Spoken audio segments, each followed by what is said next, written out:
cut to the cameras, either one, and we'll talk for a little bit. We'll send it to break, and then come back with the Coach Creel interview.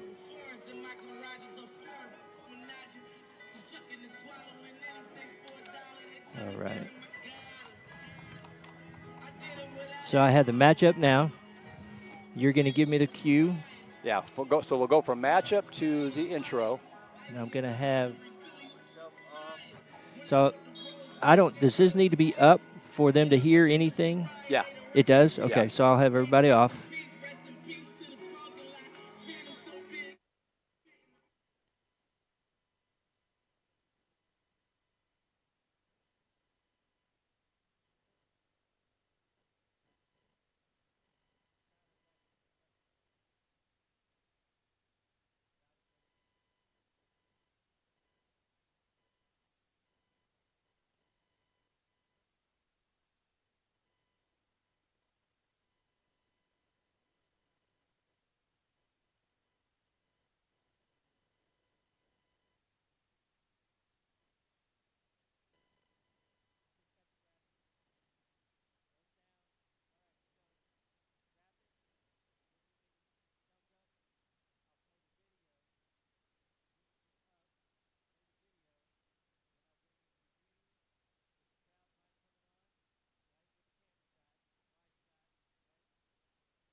Pirates fight for old Southwestern, for alma mater dear. Pirates fight for old Southwestern. To Southwestern will be loyal to the sun from the sky, and remember to the end that a fight will never die. Pirates fight, yeah we win. Ay. Pirates fight, to the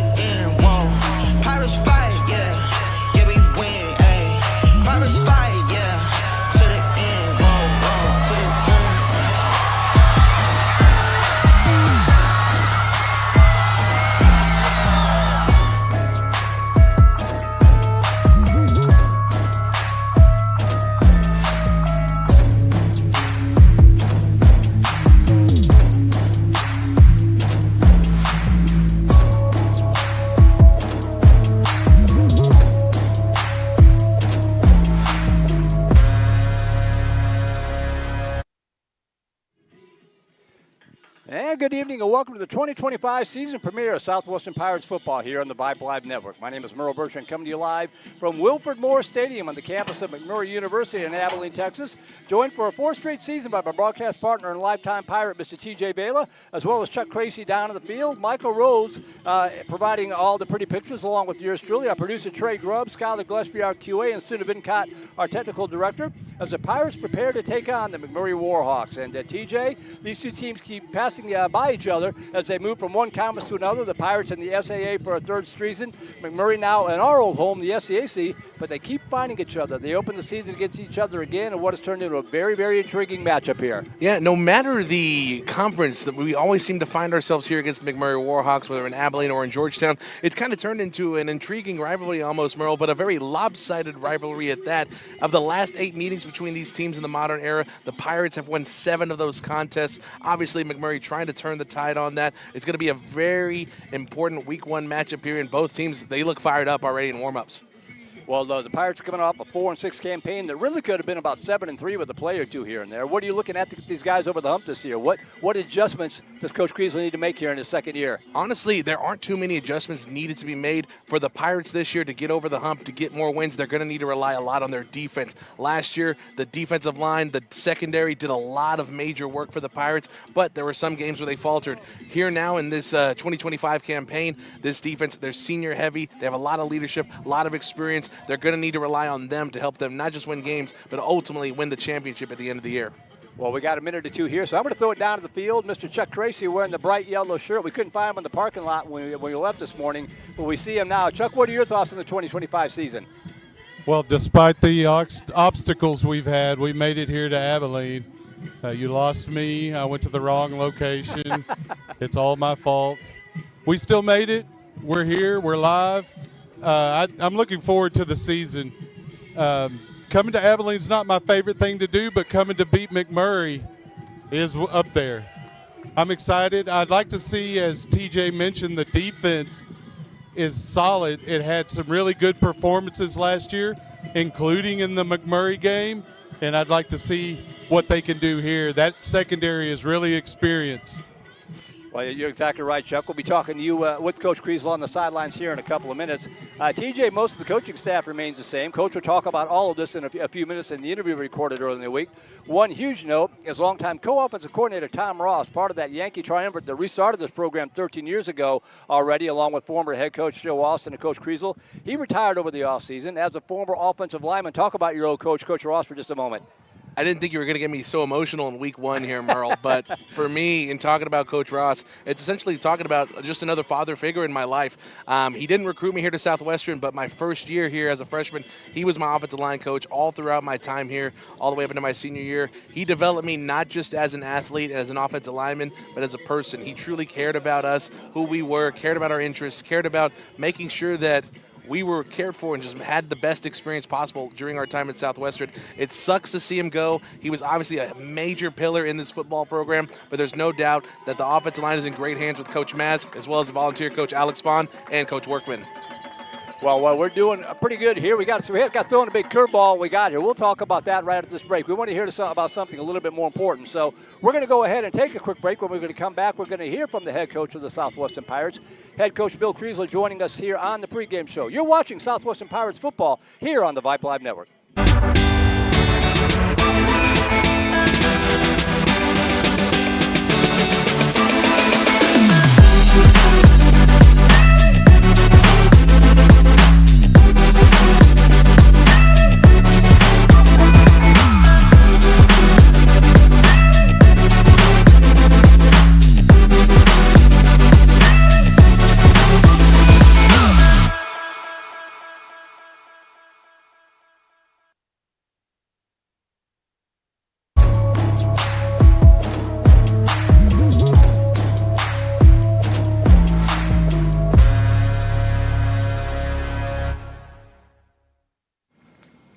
And we're pleased to be joined for the first time in the 2025 season by the head coach of the Southwestern Pirates, Coach Bill Creel. And Coach, what a whirlwind last year, coming in, taking over as interim head coach, became the head coach officially throughout the course of the season. But before we talk about this year, talk about that process a little bit and what that experience is like for you as a coach and as a team coming off the 4-6 campaign. Yeah, Merle, it was a learning experience, to say the least, but a lot of pieces were in place. I had a lot of belief in the players that we had, belief in the coaches. I know we mentioned last year, the whole coaching staff stayed with us. Right. So that was good. The administration gave us the support that we needed. The players bought in early for what we were doing. I think that really, really helped make the transition relatively smooth. Went through some ups and downs through the season, which happens, but we started to develop a belief in what we were doing and the process that we were doing and our own abilities and how we were doing things. And the players, they just did awesome. It's really about the players and what they did to be able to handle that and understand that there was a transition, but we were going to do a few things a little bit differently, but we had all the schemes and stuff that we like in place, and we were just able to hit the ground running in camp and get off to a good start and compete against some really good football teams, and felt really good when the season was over. That we were able to get it going in the direction that we wanted to.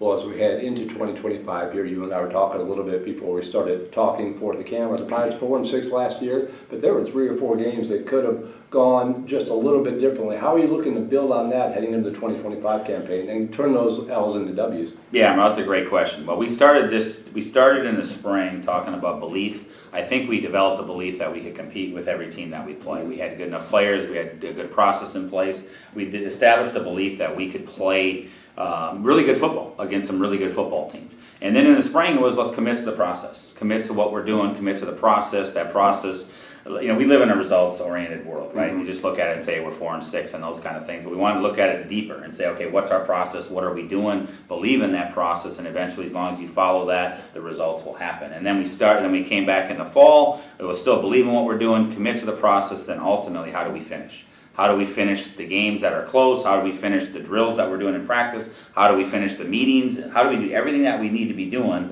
to be able to turn, which we believe a 1-4 record again in fourth quarter games, flip that around, and then all of a sudden you're talking about a really, really good season and then competing with those good playoff teams that we play against just about every week in this conference. How much of a difference, it had to make some sort of a difference. I don't know how much advance warning you had that the change was coming last year, but how different is it this year knowing, having that all settled heading into the season? You've got your first recruiting class coming in. Talk about the difference in terms of preparation and mentality this year from last year. Yeah, it's interesting you mentioned that or asked that, because I was sitting with Coach Mask, our assistant head coach and offensive coordinator, after like 4 or 5 days of camp. And I sat and he goes, does this feel a little bit different than it felt last year? And I not in a bad way or a good way. I was just trying to figure out, why does it feel a little bit different? And I think we kind of figured out that, hey, we know what we're trying to do. We understand what our process is. We know what our end goals are. Last year it was kind of, how do we do this? How do we do that? Right. Who functions in what aspect and how we do things. So it was a little bit different. And even for the players, they were trying to figure out how is this going to be different from the years past. And so this year it's been very workmanlike. It really has. The energy's always been good. Our passion for football is awesome, and that's something that we really work with. But this year was just a more focused bunch at the start of camp. And therefore, not that there just wasn't as many peaks and valleys in the emotions. The peaks and valleys of the emotions. Last year there was so many peaks, so many valleys. We were kind of up and down a little bit all over the place with the newness of everything. Are we doing things right? What are we believing in? What are we not? And now it just seemed like, because of the year we had last year, growing and believing in ourselves and getting to be a pretty close-knit group, bringing that to the spring, having a really good spring, good off-season, got a good recruiting class, it just seemed a heck of a lot more workmanlike and more focused. Well, you mentioned, the entire coaching staff the same last year. There are some changes this year, but a lot of guys back. Talk about a little bit some of the new faces and some of the guys that have moved on. Yeah, the great thing, I number one, the most important person, one of the most important parts of my life as far as a coach is Coach Ross. Yeah. He recruited me when I was 17 years old, getting ready to play college football, and I've been with him for years. So it's tough to see him go. It was ready for him to go, though he's off to being retired, and I actually just had a talk with him last night about how everything went there. So that's a tough one to see go. And just for those fans who don't know, maybe new Pirates fans, Coach Creel, Coach Ross came down with Coach Austin to help build the program, 12 years ago already? Yes, so Coach Austin obviously last year leaving, and then obviously obviously Coach Ross coached with us all last year, getting us going and coaching our offensive line. So that's been a transition. We got a few additions. The two really big additions from a full-time staff perspective are Andrew Young, who's our defensive back coach, and then Brian Hicks, who is our quarterbacks coach. Both of them were part of the 2016 conference championship. Both of them were here in that very first recruiting class. They bring a ton of experience, but what they really do bring is a passion for Southwestern football. And that's the big thing for us. Right now we have 4 alumni that are our coaches, with Coach Mask and Coach Bishop. And they understand what Southwestern's all about. They believe in what Southwestern, what our mission here is at Southwestern, and they've been absolutely awesome with Brian Hicks coaching our quarterbacks and Andrew Young taking a very pivotal role and helping to in our defensive backfield, but also just overall defensive game plan preparation and stuff. He has a lot of experience with that in different spots. So it's been a really, really good addition. Again, the more alumni, the more that understand what Southwestern football is about, Merle, the more we get those kind of guys involved, the better we're going to be. I mean, I think it's cool that so many guys come back, so many former players come back. I'm not sure how common that is across the country in terms of, especially at the D3 level, but I think it speaks well of the program that so many guys want to come back and coach where they play. Yeah, and I think that's part of what we talk about and part of the belief in what we're trying to do here. Southwestern football, we want to be as competitive as possible on the football field, but at the same time, we want to be the best at what has to offer as a student athlete on campus. And that's what Brian and that's what Andrew and that's what Nick and Coach Bishop, that's what they know, that's what they believe in, and we're able to coach our players, but also able to show them what it is to be part of the Southwestern football program. Well, let's talk between the sidelines now, the guys that Sure. are on the field. What are some of the strengths of this year's teams, and we'll follow that up with some of the things that you're hoping to look forward and get better at as the season wears on. Yeah, from an offensive perspective, we're young, but we're all almost just about a lot of people are coming back. A lot of players are coming back. We had to fill in some offensive line positions, but the skill positions are primary back. We're going to still lean on our running game like we always do. We're going to lean on that running game and then work in the pass game as we go. But we had a scrimmage last Saturday, or this past Saturday. Did a really, really good job of running the football. Our offensive line is really coming together. Our center, Matt Diasato, is a sophomore who's making all the calls and doing just a tremendous job of getting those guys working as one unit, which is really, really good. We got a left tackle, Reed Robinson, who's coming back. He should be one of the best offensive linemen in the league. And then we're filtering in it as well with some other juniors and sophomores. And we'll have a few freshmen, I think, that'll be in our 2 deep that'll play a little bit for us on the offensive line. Really like our running backs. Devin Phillips, our returning running back that played a lot last year, is doing a great job running the football. We got a few other transfers that came in that are really solid running backs. Graydon Thompson's our offensive captain as a wide receiver. He's going to do a great job stretching the field and getting some explosive plays. Blake Garcia is another receiver that's done a really good job. So, and then we got 2 quarterbacks. So we got all our quarterbacks we like right now. We got 2 quarterbacks kind of fighting for the job, and we'll figure out this week who becomes the number 1 guy. So we feel really good about where we're going there. Defensively, we're bringing just about everybody back. Yeah. I mean, it's pretty much the same defense. I mean, we're not making a whole lot of changes there. You talked with Jamir earlier. He's our defensive captain, along with Jalen Levine, who's a defensive lineman. We go 8 deep across the defensive line. We feel really, really good about it. Marion Williams-Jack, everybody knows him as Rhino. He's kind of the leader of that group with passion and just playing super hard. So we feel really good about our defensive line. Our linebackers, you had Caleb Harmon break onto the scene last year as a freshman. He'll take the next spot as a sophomore. We got CJ Navarro, who's a senior, who's going to do a really good job at linebacker. Our 2 deep at linebacker, though, is young. That's the one spot where we're fairly young at linebacker core at that case. But then we got the whole defensive backfield back with Jamir and DJ James and JP Reyes and Cam Roberson. We have some really, really good talent back on defense, and we're very experienced in that spot. Apparently we lost the lights here in the room, but we'll keep going. You can still see us. You can hear Coach. That's sure. The main thing. We're just about done anyway. What are the things you're looking to improve on? What are some of the question marks coming in? Well, again, it was about trying to get a little bit more explosive in our passing game on offense. That was a big thing. And then again, be a little bit better in pass defense efficiency. Those have been the 2 biggest things. We know we're going to stop the run on defense. We know we're going to run the ball on offense. How do we get a little bit better defending the pass? How do we get a little bit better throwing the football? Those kind of things. Make sure our special teams is good. One thing we didn't talk about, we brought in a long snapper who's outstanding as a freshman. Coleman Sewer's name is that's going to really help us.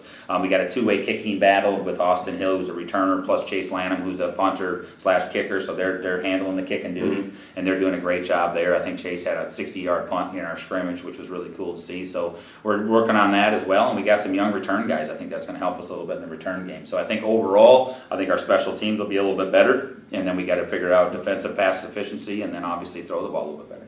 Well, last question for you. McMurry, coming up, I think this is the ninth meeting overall since the program came back in 2013. Pirates have had pretty good success, 7-1, but a lot of the games have been very close. This has always been a really good game. Yeah, they're a good football team. They're a very good football team, and so we'll play them again. They had a 7-3 season last year. They were competing with TLU for the SEAC Conference Championship down to the wire. They're a really good football team. It looks like they got quite a few players back. I think they lose a little bit more probably on defense than they do on offense. We'll see. We still haven't seen the 2 deep yet. We have their roster online. But they're a good football team. They'll spread the ball around a little bit, throw it a little bit more on offense. Play somewhat of a hybrid defense and kind of move around a little bit, but it'll be a good game. They got a brand new turf field out there. You guys will watch it. It's a little bit different. It's got gray and maroon. It's striped like that, so that'll be the first time we played on a field like that, so that'll be fun. But it'll be a good game. Hopefully it's not too hot, but typically we got to be ready for that. Like remember the first game last year, we had 3 of our defensive starters out by the third quarter because of cramps.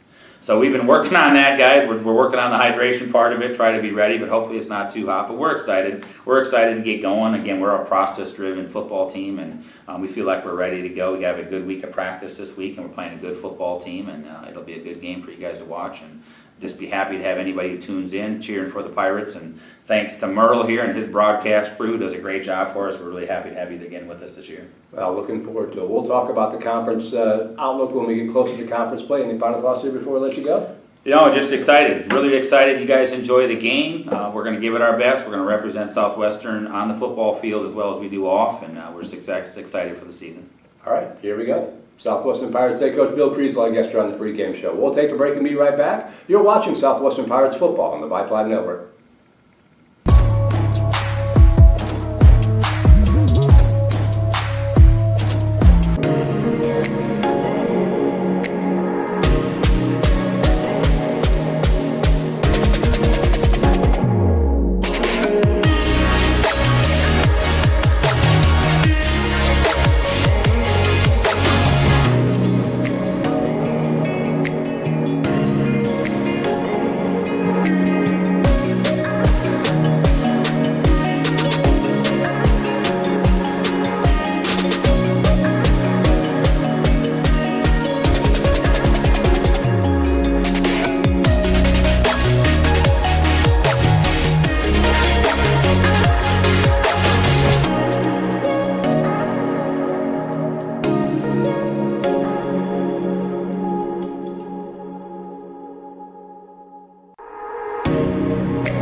And we welcome you back to McMurry. And it looks like we're going to have the national anthem here. Never know what you're going to get on the road. Merle Bertrand along with TJ Bayless. So we'll stand by here and turn it over to the PA for the pregame ceremonies before the Pirates take the field. Your blessing upon our officials, our trainers, our coaches, and particularly on these players. Let your hand of safety and guidance may be over them in all that they do. We ask all this in the name of your Son, Jesus the Christ. Amen.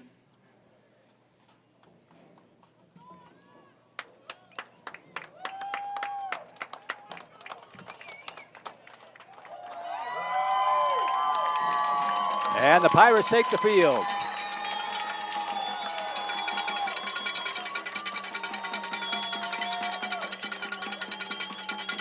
While Southwestern coming out, the Southwestern Pirates coming off a 4-6 campaign last year. This saw them go 2-5 in what has become a ridiculously loaded Southern Athletic Association. We'll talk about that as the game wears on. As for head coach Jordan Neal's McMurry Warhawks, they're a veteran ball club coming off a 7-3 season and are picked to once again place second in what is now a 6-team SCAC as Hendricks defected from the SAA over to the SCAC behind Texas Lutheran. And TJ, this is going to be a tough test here for these young Pirates to get things started. No, you're absolutely correct on that, Merle. It's going to be a very tough test. It's a veteran McMurry team that remembers all the losses they've taken to Southwestern prior to this year, and they're coming to right that ship, right those wrongs. They have a packed house on their side, and they're looking to take a huge win from the Pirates here in Week 1.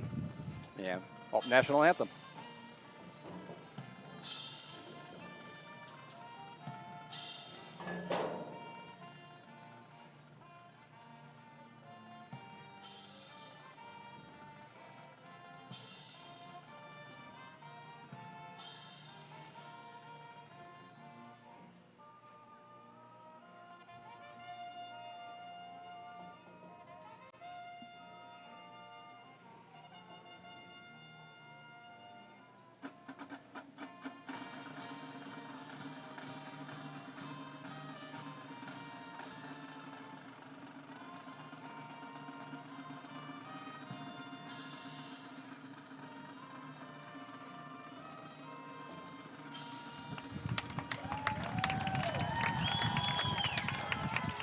All right, and I see Coach Creel making his way over. If I can get the gentleman in front of me to sit down.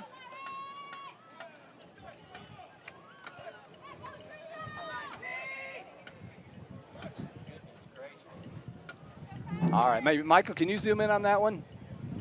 Because we got. Sir. He's got it. All right, we're going to send it down to you, Chuck. Take it away. Thank you, Merle. Here with Coach Creel. Coach Creel, you know, the nature of college football, you new faces, you got some guys that have to step up. Offensively, how have those guys gelled? It's been great. You know, we've had a great camp, and it's week 1. Week 1's always, you're never sure exactly what's going to happen, but we played well. We prepared well. We got some really good talent on offense. We're expecting to run the ball really, really well, get the passing game going. We're going to do just fine. So, as I mentioned, you got new faces on both sides of the ball. You have a very experienced secondary, and what was one of your more solid units last year, defensive. What are your thoughts on your defense? Yeah, we're going to rely on our defense. I mean, we have we have like 2 starters not coming back from last year's team, so that's 9 guys that played a lot. All 5 of the secondary players are back. All our defensive line except one is back. Both our linebackers with Caleb and CJ are back, so we're going to rely on that defense and play really well tonight. All right, Coach, you got your first college victory as a head coach against McMurry last year in Georgetown. What are the keys to the win today? The keys to the win is what it always is for us. We're going to stop the run and play really good defense, run to the football. We're going to establish the running game on offense. We're going to kick the ball well and play good on special teams. And just if we improve on our pass defense efficiency and get some explosive plays in the passing game, that'll be the keys to victory. Excellent. Thank you, Coach. Good luck. Thank you, Chuck. Back to you, Merle. All right, thank you, Chuck. Well, you saw there's a captain's meeting in midfield. I mentioned earlier we got thrown a curveball. We were supposed to be set up inside the visitors' press box. We got here. There was 1 power outlet, 2 tables. It looks like a storage shed. We were supposed to have Donald Williams running the camera. He's set up on the other side of the field from us. So we're literally set up in the bleachers. We kind of jury-rigged the setup here. And TJ, looking forward to getting home next week, right? There's 4 colleges here in the city of Abilene, Merle, and I think McMurry ranks number 4 out of all of those. But no, I am very excited to get back to Georgetown next week. Watching the Pirates here take care of business first, though, is the most important thing right now. Well, this is the 27th overall meeting between these 2 teams and 9th in the modern era. Remember, Southwestern suspended football from the mid-1950s until 2013. Southwestern and McMurry were former conference foes in the American Southwest Conference. The Pirates lead the all-time series 13-9 and 4 ties and 7-1 since the program restarted, including a 24-20 win last year in Georgetown. TJ, the Pirates have dominated the series on paper, but 6 of those games have been decided by 10 points or less. So this is going to be a good contest here today. It's going to be a dogfight, Merle. Both of these teams know each other very well. We've already gone over it. They've been playing each other for the past 9+ seasons. The Pirates have been back here with the football program. And every single year since I've been a player, since Coach Brian Hicks in the press box has been a player, up until now, it's always been a dogfight, and that's what you can expect here today. So had to make the adjustment I mentioned with the logistics. I'm running the second camera and trying to do play-by-play at the same time just so we could give you a couple of closer looks. Michael Rose will do a great job in the wide shot. If you're looking at your laptop or tablet or phone and thinking there's something wrong with the picture, maybe it's time to get a new phone, don't worry about it.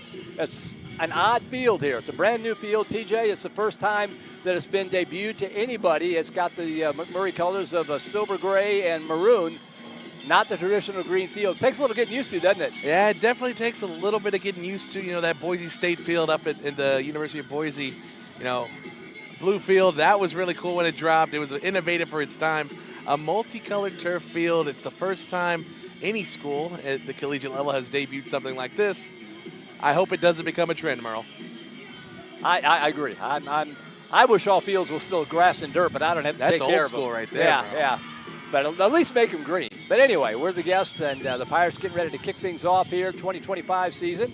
Again, I'm Merle Bertrand. He is TJ Vela. Michael Rose on camera. Chuck Tracy down the sidelines. Trey Grubb, our producer extraordinaire. And Skylar Gillespie, our QA, keeping an eye and an ear on the broadcast. Do have an email up and running. We'll try to get to those once we get settled in here. That email address, SUPiratesFB. That stands for SU Pirates Football. SUPiratesFB@gmail.com. I had to go back and look and see what it was. I hadn't used it since last year, so hopefully it's still working. Give us a shout out and let us know where you're tuning the broadcast from. I know a couple people on my end who are excited to give us a couple shout outs here, Merle. It was rainy on the way up here coming up from the Georgetown area, and then the rain cleared away, it got comfortable, and the sun came out, and it got miserable, and now we're looking at some high clouds, and I think we're going to be okay. We had to fight through some drizzle setting up here on the patio, but I think we're going to be okay. Pirates will kick off going from right to left. If you're listening instead of watching, Southwestern in the all-white, big, thick black numerals and the goldenrod trim. Maroon, looks like black jerseys, the white numerals, and the maroon helmet. And the 2025 season is underway. And the kickoff is going to go into and out of the end zone. And McMurry will take over first down and 10. They will be led by redshirt junior quarterback Jess Hole, 198 out of 303, 2,444 yards last year, 19 touchdowns, 7 interceptions. He can also run a little bit, 4 yards per carry with 10 rushes on the touchdowns on the ground.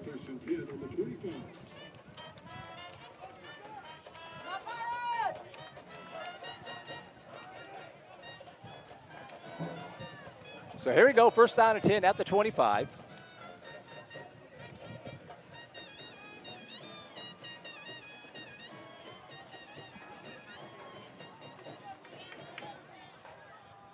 In the backfield with him is Tedrick Williams. And right away, we're going to have a 5-yard penalty marked off here against the Warhawks. That's a delay of game, Merle. You know how they say in baseball, your first pitch, your first at-bat, right. It's going to tell you how your season's going to go. First play, delay of game for the Warhawks. Hopefully that bodes well for the Pirates here today. So it's a 5-yard marker. We'll bring up a 1st and 15 now. I think they took a look at that D-line for the Pirates. Jalen Levine, Rhino, Caleb Harmon. Got a little scared there, Merle. A lot of familiar names back on defense. Look for the defense to really carry this team, especially in the early going. Old tall sweep left side to Williams. He's getting out across the 20, the 25 to the 30 up the far sideline. Steps out of bounds at the 32. But there is a flag on the play over there on the left side, Merle. Oh, there sure is. Lots of holding, it looked like, on that left side. Great blocking in terms of flushing everything back in, but you can't grab that much jersey. So we had the delay of game to start, and now a holding penalty to boot. This is boding well here on this first drive, at least defensively for the Pirates. That'll push McMurry back even further.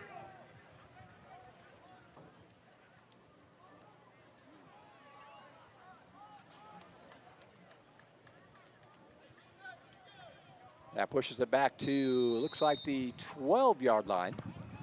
Got to get it out to the 35 for the first down. So 1st and 25. It was a 10-yard mark off. Oh, little snap on the ground. It just has to fall on the football. So Tedrick Williams falls on the football. There to make sure for the Pirates was a Chooks Equimisi. I forgot how to say that name. We'll work on that here in the next few weeks, Merle. It's week 1 for everyone. But a low snap there for the Warhawks. It's going bad to worse right now. And the Pirates defensive line, they're pinning their ears back, ready to go. Equimisi. You just call him Chooks. You cheat. I call him Chooks, yeah. That's I'm not going right. to mess with anything like that. I'm a former PA announcer. Lost to 3, 2nd and 28. Hold dropping back, looking, steps up, and he's sacked. Football, ball's out. Pirates have it. Might be in the end zone. Touchdown, Southwestern. Coming up with the football, it was Rhino. Maury and Williams, Jack, and Southwestern defense gets the first points of the 2025 season. Talk about starting your season off right. Rhino comes in, his teammates get the sack. They talked about it all week, Merle, flushing everything back into the pocket, staying in your lane, and right there, the defensive line does a great job at it. They dominated that whole drive and capitalized it with the fumble recovery in the end zone. Rhino, he looks different this year. He's number 5. Give him a touchdown right there. Pirates go up 6 early.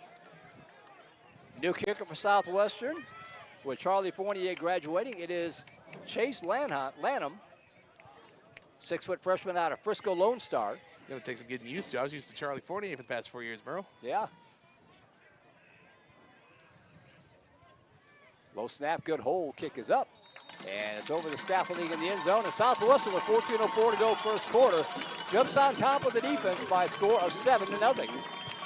From bad to worse to terrible, McMurry's offense here on their new field, Merle, in week 1 of the 2025 season. Oh, man, they should have put us in the press box. I think the defensive line, they know that we're out here in the open, so they wanted to give us something to cheer about, something to get excited about, so they set the fireworks off early here at McMurry University. Well, now that we're all settled in, we're going to hear from the man behind the machine, Mr. Trey Grubb. Trey, how are you? I'm good, man. Hey, so I was just going to point out, TJ was mentioning their defense, right? That really looked like they were nervous about that defense, TJ. They looked nervous about it. They had the penalties and then the bad snap, so I think you were on point with that.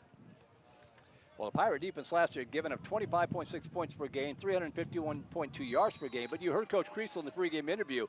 Basically, everybody's back. I mean, 1 or 2 guys might be gone, but they're back, they're bigger, they're stronger, they're more experienced, TJ. Multiple All-SAA selections, multiple All-Region selections, Merle, and even a preseason All-American to boot. It's just one of those things that this defense is going to be carrying this Pirate squad all throughout the year.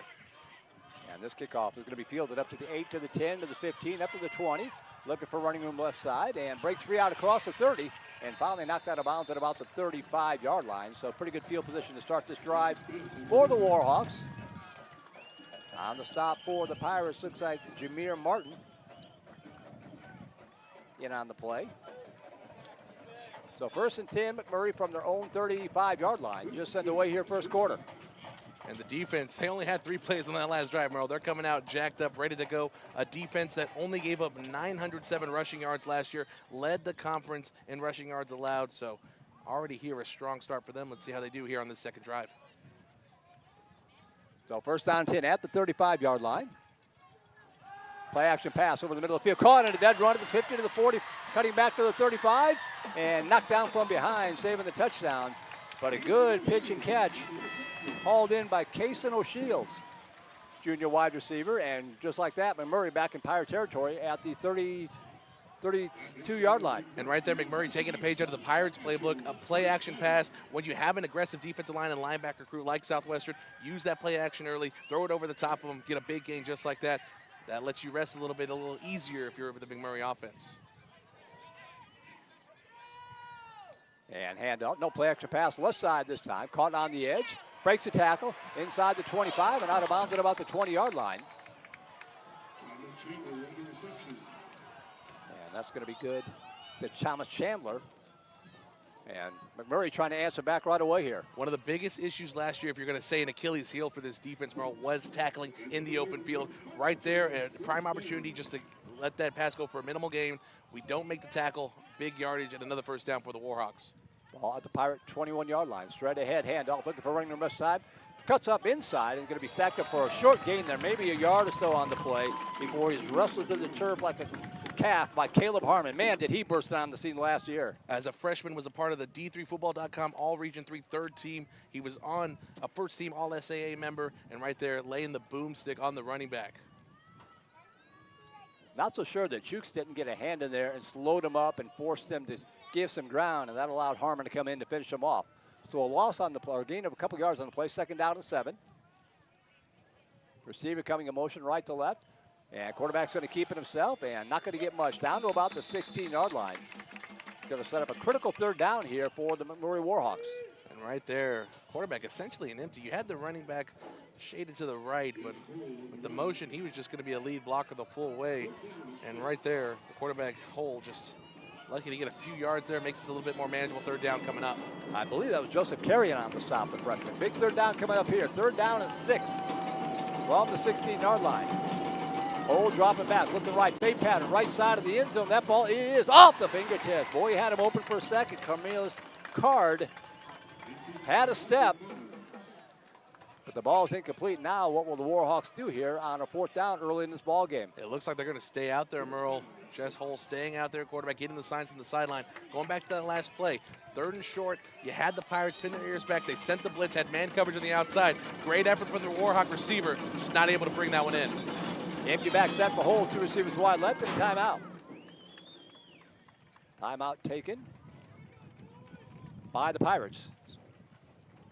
And right there, That's Coach. a big play here early, boy. It is a big play. The Pirates want to continue keeping this momentum high on their side, so they know how important this 4th down play is coming up. Want to essentially see what McMurry was going to come out in. That's probably going to be their best look. So now McMurry has to go back in the huddle, find out their second best look. And the Pirates, they already know what they want to do. Trust that defensive line to get some pressure.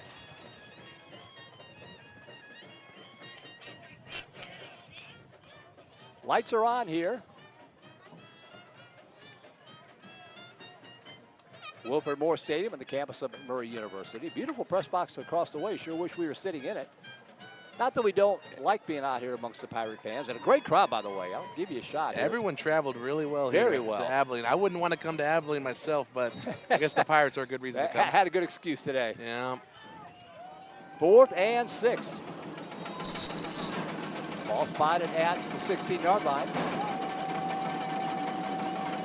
Holding the shotgun, dropping back, looking left. Now rolling to his right, in trouble. And he is going to dump it off at the far side. Caught at the 20, breaks a tackle, and knocked out at about the 15-yard line. Not going to get there. All the Pirates stayed home, stayed in their lanes. And it's going to be a turnover on downs. You worry about plays like that get broken up where the quarterback's able to just throw one out just like that. But you're right, Merle. Everyone stayed on their assignment. Everyone did their job. And just like that, a turnover on downs. And the Pirates offense getting their first action of the year here coming up. So bend but don't break for the Pirate defense. And the Pirates under the command of sophomore quarterback Jackson Sims. We saw him come on in spot action last year, 15 out of 30, 258 yards, 2 touchdowns in just 7 games. Junior running back Devon Williams, 79 carries, 285 yards. Junior wide receiver Graydon Thompson, out of the gate, the leading receiver for the Pirates. We'll see how they do here. With 11:36 to go, first quarter, up by 7. Offense on the field for the first time today. And straight ahead, hand up, off left tackle, big hole out across the 20, upended at the 21-yard line. But a very good pickup.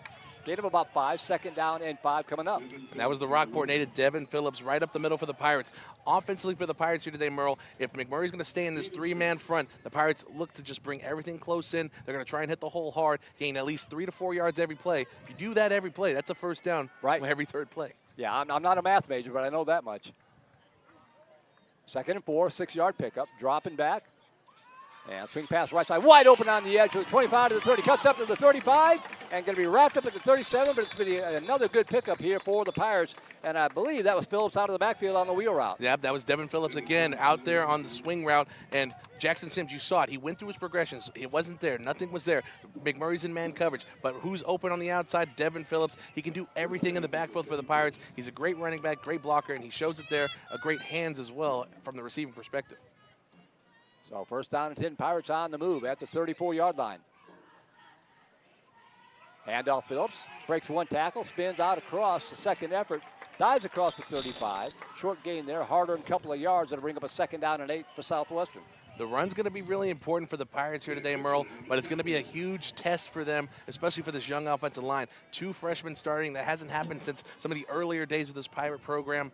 And so for the Pirates offensive line here today, it's going to be a major test against this veteran D-line, but I think they're more than willing and ready to be up for it. 2nd down and 9. They only give them a yard. 1 receiver right to the near side.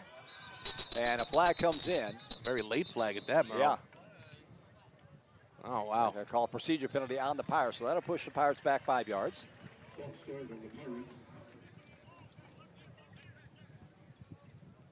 That play was already developing. I mean, we already saw Sims rolling out on that. It's unfortunate for the Pirates. It looked like there may have been something open here on the curl route. Well, 2nd and 14, that'll push them back to about the 30-yard line.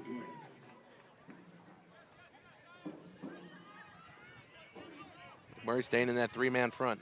Sims in the shotgun. Swing pass right side, complete on the edge, and out to the 35 and out to the 39-yard line. First reception of the ball game by sophomore wide receiver Blake Garcia. Another Rockport native over there, Blake Garcia. Really did well in his freshman campaign. Is looking to explode here in his sophomore year. Makes it a manageable third down here. Third and about 5 from the Southwestern 39-yard line.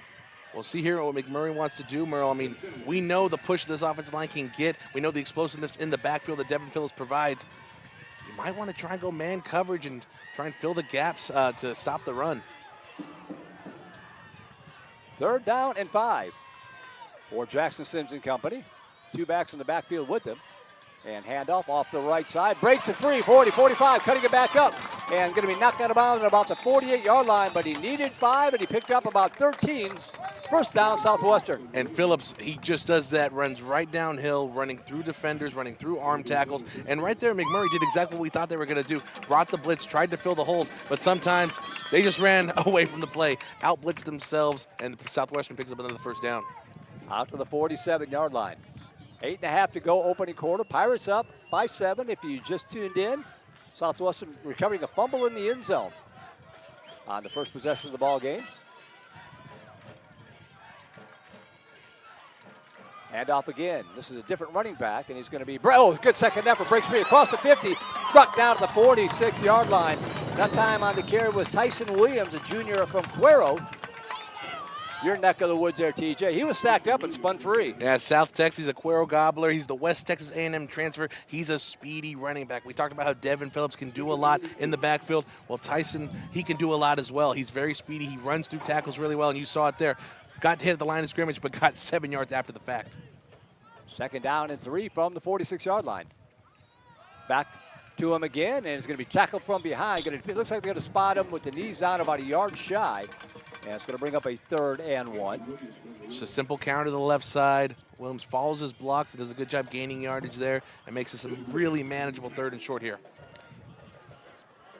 Hopefully they won't need it, but I wouldn't be surprised to see them go for it on 4th down if they do, the way this offense is moving the ball right now. With how deep this running back room is, with Phillips, with Williams, with Devin Baylor, who we haven't seen here today, I would definitely assume that they would go for it on 4th down, Merle. 3rd and a short yard from the McMurry 44. Sims in the shotgun. Straight ahead handoff, and is going to put the head down and pound it down to about the 41-yard line, maybe the 42, but well enough for the first down. And Southwestern keeps the drive alive. And right there, McMurry bringing the house. They're bringing the blitz, trying to fill all the gaps they can in that interior part of the offensive line, and not able to do so. Just the push from this young offensive line. So far, so good from all these youngins out there. First down, Southwestern at the McMurry 42-yard line. 2 receivers wide right, 1 to the near side. Sims in the shotgun. Play action pass. Good block from Phillips. Pass over to the right side. Got a receiver fighting. A lot of hand checking. Oh, almost a sensational one-handed catch by Harris Gilliam, the freshman. Great block by Devin Phillips just to give him time to throw the football. And there's a flag down. I think we're going to have pass interference down here. Yeah, definitely pass interference right there. Sims had Gilliam open, but just a lot of hand checking, pulling Gilliam down. Was the defender, number 7, Yoel Gutierrez. Can't do that, Merle. It's 3 penalties now against the Warhawks. Talk about all the time. If you're a defender, you got to turn around and play the ball. He was just running right into the Pirate receiver, and it's going to be pass interference. But you see how effective the run can be, Merle, setting up that play-action pass. There was no one in coverage downfield until right as soon as the ball got there. So if this Southwestern run game keeps moving like they are right now, expect more play-action passes and more downfield attacks. Ball spotted at the Warhawk 27. 6:17 to go, opening frame. Double tight end set here for Southwestern. Now receiver going to motion to the right side. Oh, fumble, got to get out of the football.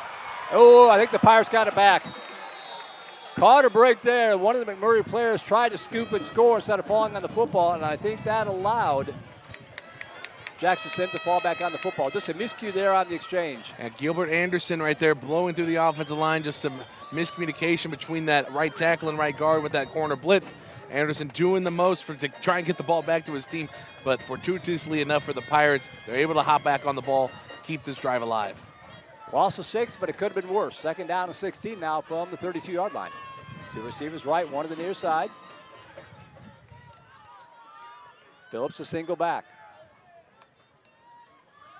Looking left, now rolling right, going to dump it to Phillips. Oh! A little bit high, tried to haul it in with pressure coming, couldn't quite control it. It's going to bring up a third down here for the Pirates. And unfortunately for the Pirates, that would have been a big gain. The linebacker was late to get over there to cover Phillips in the man coverage. So now a 3rd and long coming up for the Pirates. I think here, Merle, you're trying to get at least half back and make it a little bit more manageable. I think you do be very aggressive on the 4th down play and go for it.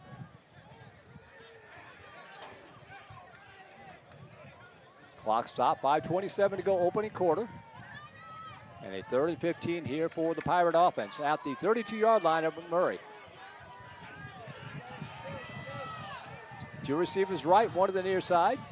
Sims, play action, looking, dumps it off underneath the Phillips out of the backfield. And he's going to be stacked up for a short gain down to the 30. Maybe a couple yards on the play. He's going to bring up a 3rd down and 13 on the stop of the Warhawks. Was number 88. Go ahead and say it, Trey. 4th down. Oh, 4th down, brother. 4th down. What did I say, 3rd down? 3rd down. You're just hopeful.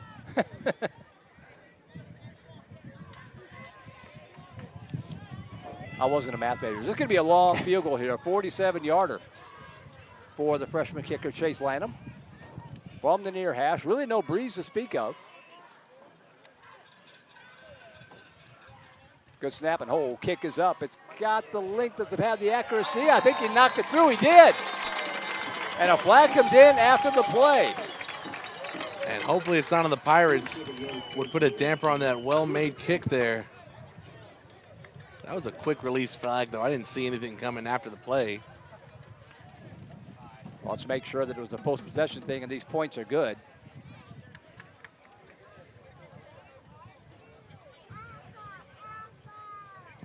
That's a good sign for their special teams, TJ, having a freshman kick a field goal like that.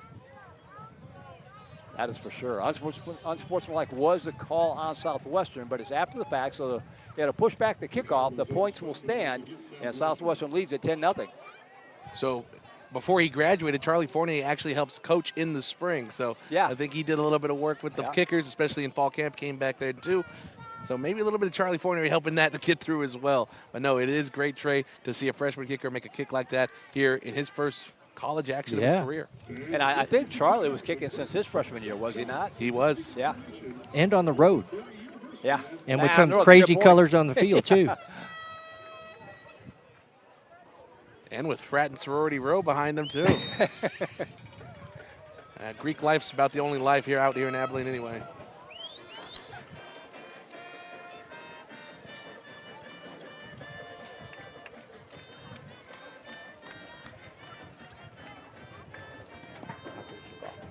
Yeah, good.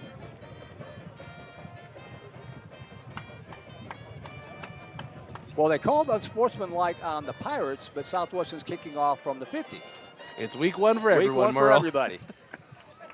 So, TJ, you'll like this. I actually accidentally gave them 3 touchdowns instead of 3 points. Hey, I like that. I think you're just foreshadowing. Speaking of not being a math major. Start calling you Nostradamus. So does Southwestern take a chance and dial up something tricky here? Might as well. Just kicks it away and concedes. Oh, sign that kid up. Yeah, no kidding. He's already better than half the Warhawks.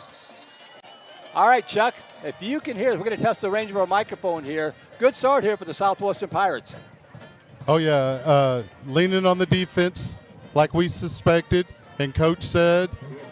Great play by Jack Williams down at the goal line.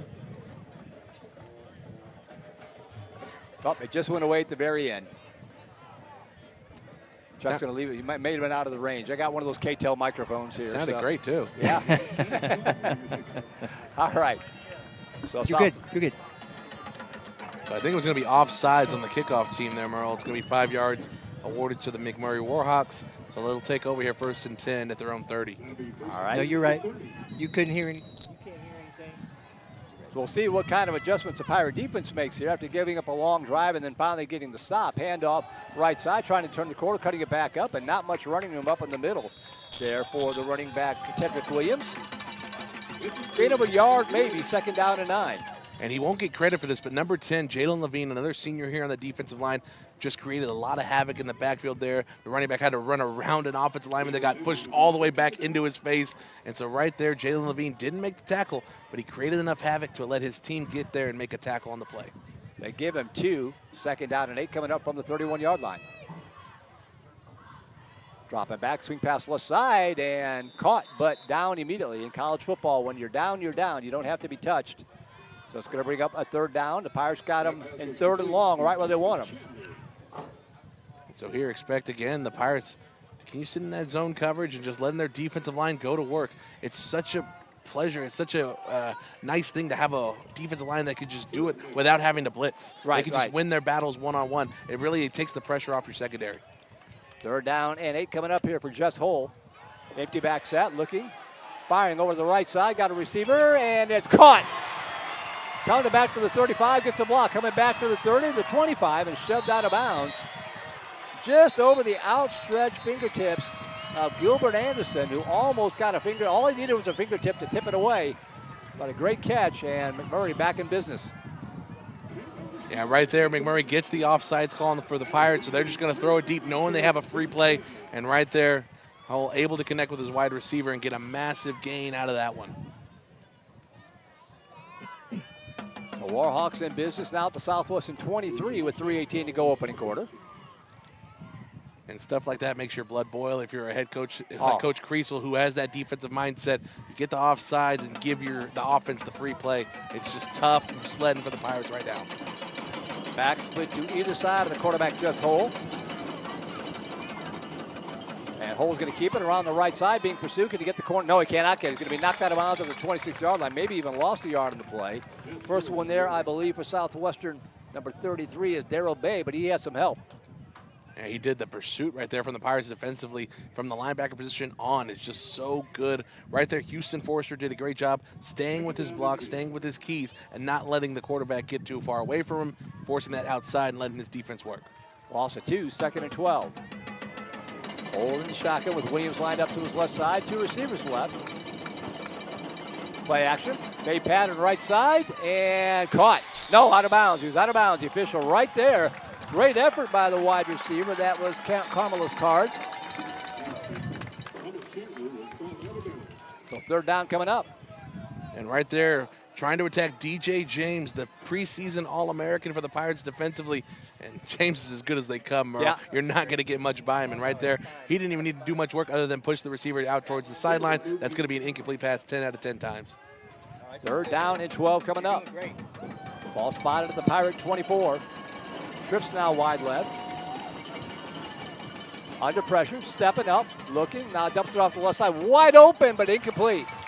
Pirates caught a break. He was wide open. There was a busted coverage. If he hauls that in, it might have been 6. Instead, it's 4th down. Like my mom always says, Merle, it's better to be lucky than good. And right there for the Pirates, they catch a massive break, busted zone coverage. I don't know, Merle. That's an easy pitch and throw. I think you and I could have made that catch right there. I don't know if we would have run too far after the catch. We might have been able to catch it. My knee would have blown out.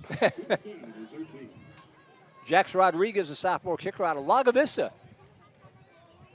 in the Cedar Park neck of the woods, on for the field goal attempt here out of the hole of Alex Terrell. Actually, that's probably number 14, Casey O'Shields, the quarterback. This one a 43-yarder.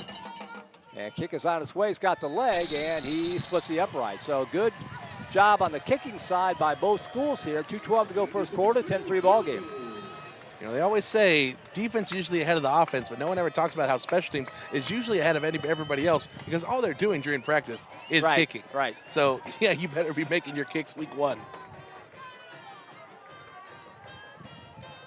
So McMurry back to a 1-possession game. But again, another great stop for the Pirates. They give up a big play, just like we saw into the previous drive, but they bend, don't break. They come back, compartmentalize everything, and they get together and make another stop, forcing McMurray to take the field goal and only get 3 points out of it. SU Pirates, that's plural, SU Pirates FB at gmail.com, the email address. If you want to give a shout out to your favorite player, let us know where you're tuning the broadcast from. As we're coming to you from Abilene, Texas to open up the season. We'll be with you for 7 of the 10 games. Any game that's in the state of Texas. So the 5 home games, this one, and the rivalry game against Trinity will all be on the Vype Live Network. I like San Antonio better than I like Abilene, Merle. It's a lot closer. Well, I guess that's one aspect of it. Kickoff coming from Rodriguez.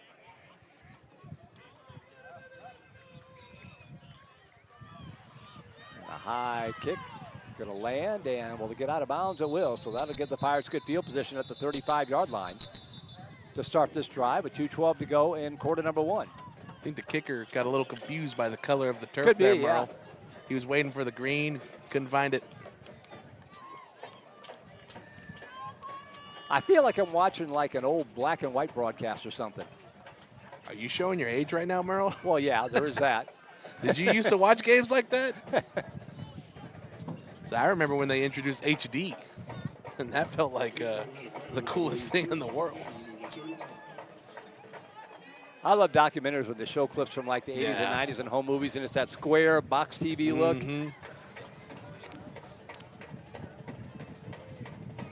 So 1st and 10, Pirates at their own 35-yard line. Lights are on here at the stadium. One receiver right, 2 to the near side for Jackson Sims. Handoff, Phillips, and straight ahead running. Good second effort behind the Hog Mollies up front to pick up 5 yards. 2nd down and 5. And so right now, McMurry already making a little bit of an adjustment defensively against the Pirates. You see them going down in their 3-man front, but right before the snap, they're walking someone down to essentially make it a 4-man front. That's what the Pirates want. They want them to be in that 4-man front. That's going to allow them to have pop passes over the top. So watch that as this game continues. 2nd and 5 from the 40. One receiver right, 2 to the near side. Warhawks showing blitz, and they're coming. Pirates run right through it. Phillips makes the first man miss. 1st down and more out to the 49-yard line. Needed 5, picked up 9. 1st down, Southwestern. And that wasn't Phillips, Merle. That was number 2, Tyson number 2, Williams. you're right, yep. The West Texas A&M transfer doing his thing again, getting another good 1st down for the Pirates. You can't arm tackle the guy. You have to come at him full force. He's too strong, too fast. He's going to break through those. And right there we saw another example of it, 1st down Pirates. It's also a great point, TJ, about the offensive line wanting those guys to come up. You put a hat on a hat, it's going to give someone a lane to get into the back. Oh, most definitely. 1st down, Pirates at the 48. Low snap, play action.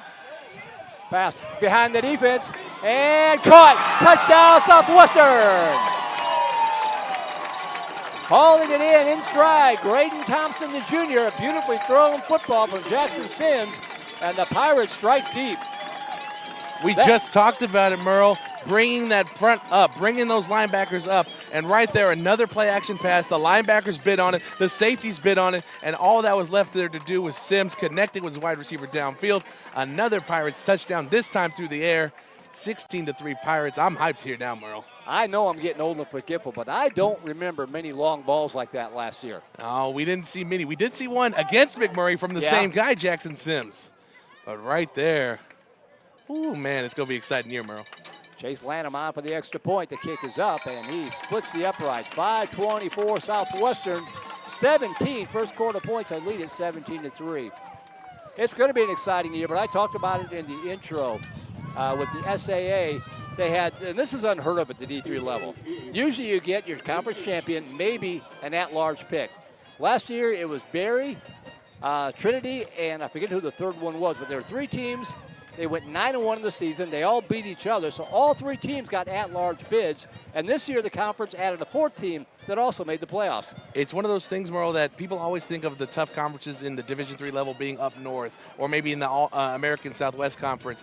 Right now, the SAA, they're one of the premier conferences in D3. They showed it last year with those 3 teams making it, adding in that 4th team here. So it's going to be a fun year for the Pirates, but it's also going to be a very testy year. Yep. And so right now, they need to respond, and they're doing really well against McMurry so far. 17-3. 52.4 ticks left in quarter number 1. And because of how we're set up out here, everybody got to see how jacked up TJ got about that. That was awesome, man. No one typically sees me. That was awesome, in the man. press box, but no, I like to do the same celebrations as the players. You know, it takes me back, bro, to about a decade ago. Well, I'm an old Cubs fan. I remember Harry Carey doing a broadcast from the bleachers at Wrigley Field. This is kind of what this reminds me of. Wasn't he shirtless? He was shirtless, and Hey, bro. we had a lot more Budweisers than we're going to have. There's a lot of game left. 10. Trying to get the corner turn up to the 20, the 25, and knock that out of bounds at about the 27-yard line. Good return there for McMurry by Case and O'Shields. A lot of game left, Merle. This shirt comes off pretty easily. There are some things you just can't unsee. Some people pay to see it, Merle.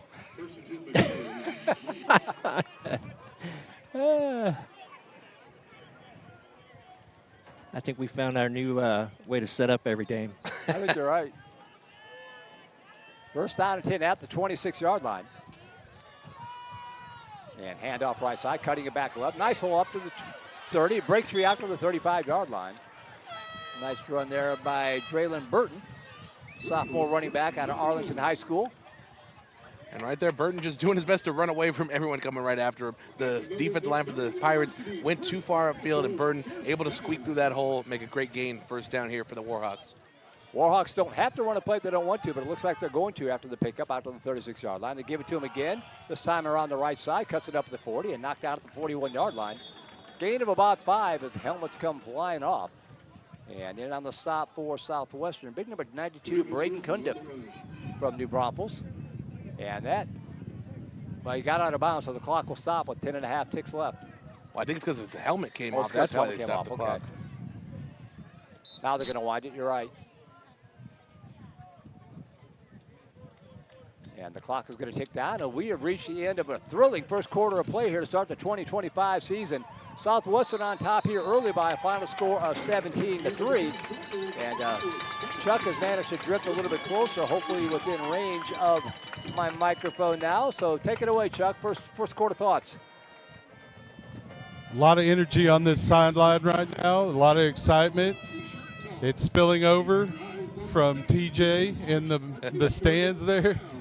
But, hey, the Sims looks great. That guy was wide open. Grayson Thompson wide open.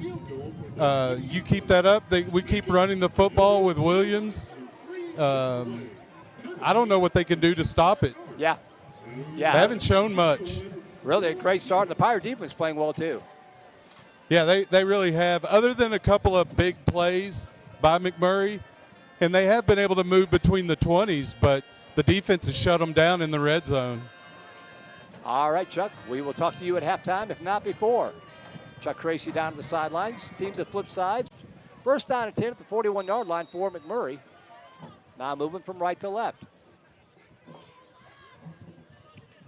And handoff right side, trying to get the corner turn, and it's going to be break free. Big hit there at about the 45-yard line. Hard running from Tedrick Williams.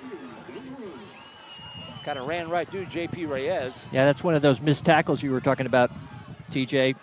Yeah, something that they've got to work on. Yeah, they definitely do. And right there, that's a moment of momentum from Williams. He's getting his team hyped up. You heard it from the sidelines on their side. They got hyped up when they saw him lower his shoulder and get past that tackle. For Southwestern, you got to keep momentum on your side. So got to limit those missed tackles and bring the ball carrier down. First down out to the 48-yard line. Play action pass to the right side, complete into Pirate territory, and going to be knocked down at about the 45-yard line. 7-yard pickup. And so once again, McMurry taking a page out of the Southwestern playbook, Merle, trying to hit quickly, trying to get these quick curl routes into the game. They're leveraging the play action to move and get the defense coming up. And right there, again, another open receiver and another good gain from in the air from the Warhawks. Yeah, it looked like they're also setting up a play, having a wide receiver go deep on that play. Yeah, second down and 3 coming up from the 45. Low snap, handoff up the middle. And the run defense has been stout. Just a yard on the play. A couple of Pirates involved on that stop. I see 42 getting up. That is Brendan Cerna. And also, I think it's number 9, Cesar Navarro, the linebacker. Cesar Navarro came in. Once he saw the run play, he came in, bolted, and made a great lick on the running back and made this third down come up. 3rd and 2, just underway, second quarter.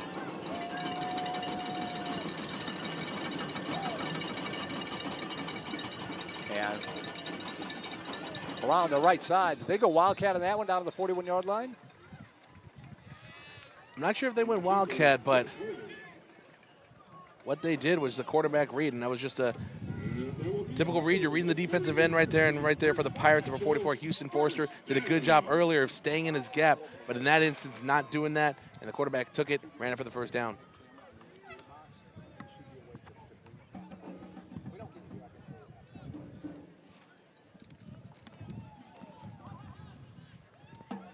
So first down and 10 from the 42-yard line.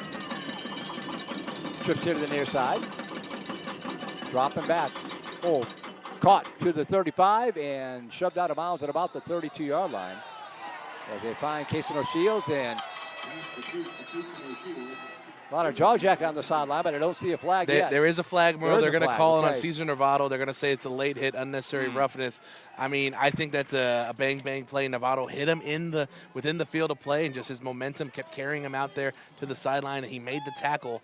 So it's a tough break for the Pirates, but a huge spot now for the Warhawks, who are back again in the red zone of the Pirates. Let's see here if third time's the charm for them. So ball spotted all the way to the Southwestern 18-yard line. 12:38 to go first half. They've been here before. The Pirates held them to a field goal. Hole in the shotgun. Hand off the left side. Trying to get the corner turned in, does. To the 10 to the 5 and the end zone touchdown. Touchdown Warhawks. It was Draylon Burton taking it in.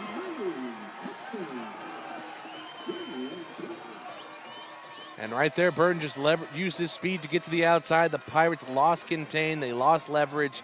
And Burton, we've seen how fast he can be all day. Uses his speed there to get around the corner. Touchdown, Warhawks.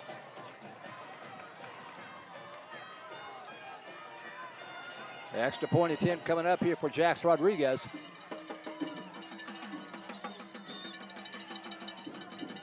Low snap, bobbled. Backup quarterback just trying to scramble and make something happen here. He's in trouble. Stays free. And he's going to tuck it under to the 10, to the 5. And he is somehow going to get it into the end zone for the 2-point conversion. That'll break your heart. Casey O'Shields is a wide receiver. He fielded that low snap, gave about 20 yards, and then somehow picked up the 2-point conversion. Yeah, right there, Garcia just running away, running for his life, yelling, fire, fire, fire. Didn't see anyone open. And once he got past the first two defenders for Southwestern, all he had to do was just run it in, find the open spot, and he squeaked in for the 2-point conversion. So it goes from bad to worse there. 17-11 now your score as McMurry tacks on 2 more. And right now, Merle, this is a moment that it takes me back to last year, the year before that. Energy goes a little low sometimes in these types of situations. Pirates teams of yonder years sometimes let those moments hurt them, let the negative experiences compound on them. Chuck mentioned it earlier, how much energy there was on the sideline after the touchdowns. Right now, what is this Pirates team going to do? What is this 2025 Pirates squad going to do? How are they going to react? You talked to Jamir Martin earlier in the week. He mentioned how it felt like a different winning culture in the program. So right now, I think the Pirates are going to bounce back, but it's all up to this offense now. Get a good drive going, get points on the board.